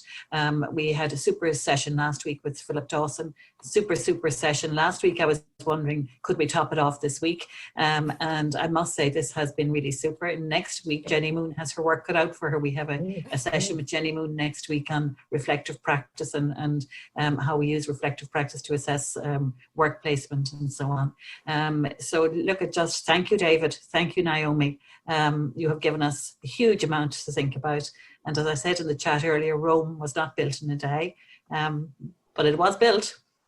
So let's keep on at it. And we'll talk to you soon, because there are projects that we're working on here that we'd certainly like to hear more from you on, and we'd like to link with you. If that's okay. And so finally, I would like, again, because it's very easy for me to come in and say a few words of thanks, you know, from where I'm at, but we have a superb team, a small but perfect team, dare I say it, in the teaching and learning unit in CIT. And among those you've met this morning, Dr. Eileen O'Leary and Linda O'Sullivan, who has been ensuring that everything ran smoothly here as well. And I would like to thank them, and a number of people in the audience as well from our own team who've been engaging and working with us. So that's important. And then finally, but by no means least, all of those people who joined us from all over the globe this morning, that has been super. I hope that we will continue to communicate in some way. If it's not on Twitter, you have our emails, you know where we are now, so you know where Cork Institute of Technology is, soon to be Munster Technological University. So please stay in touch. Okay, is that a good note to finish on? Because I think lunch is calling and supper for David. Okay. Thank you. Super. Thank you. Bye, everybody. Okay, Thanks, bye-bye. Naomi. Thanks, Bye, Naomi. Naomi. Bye. Thanks.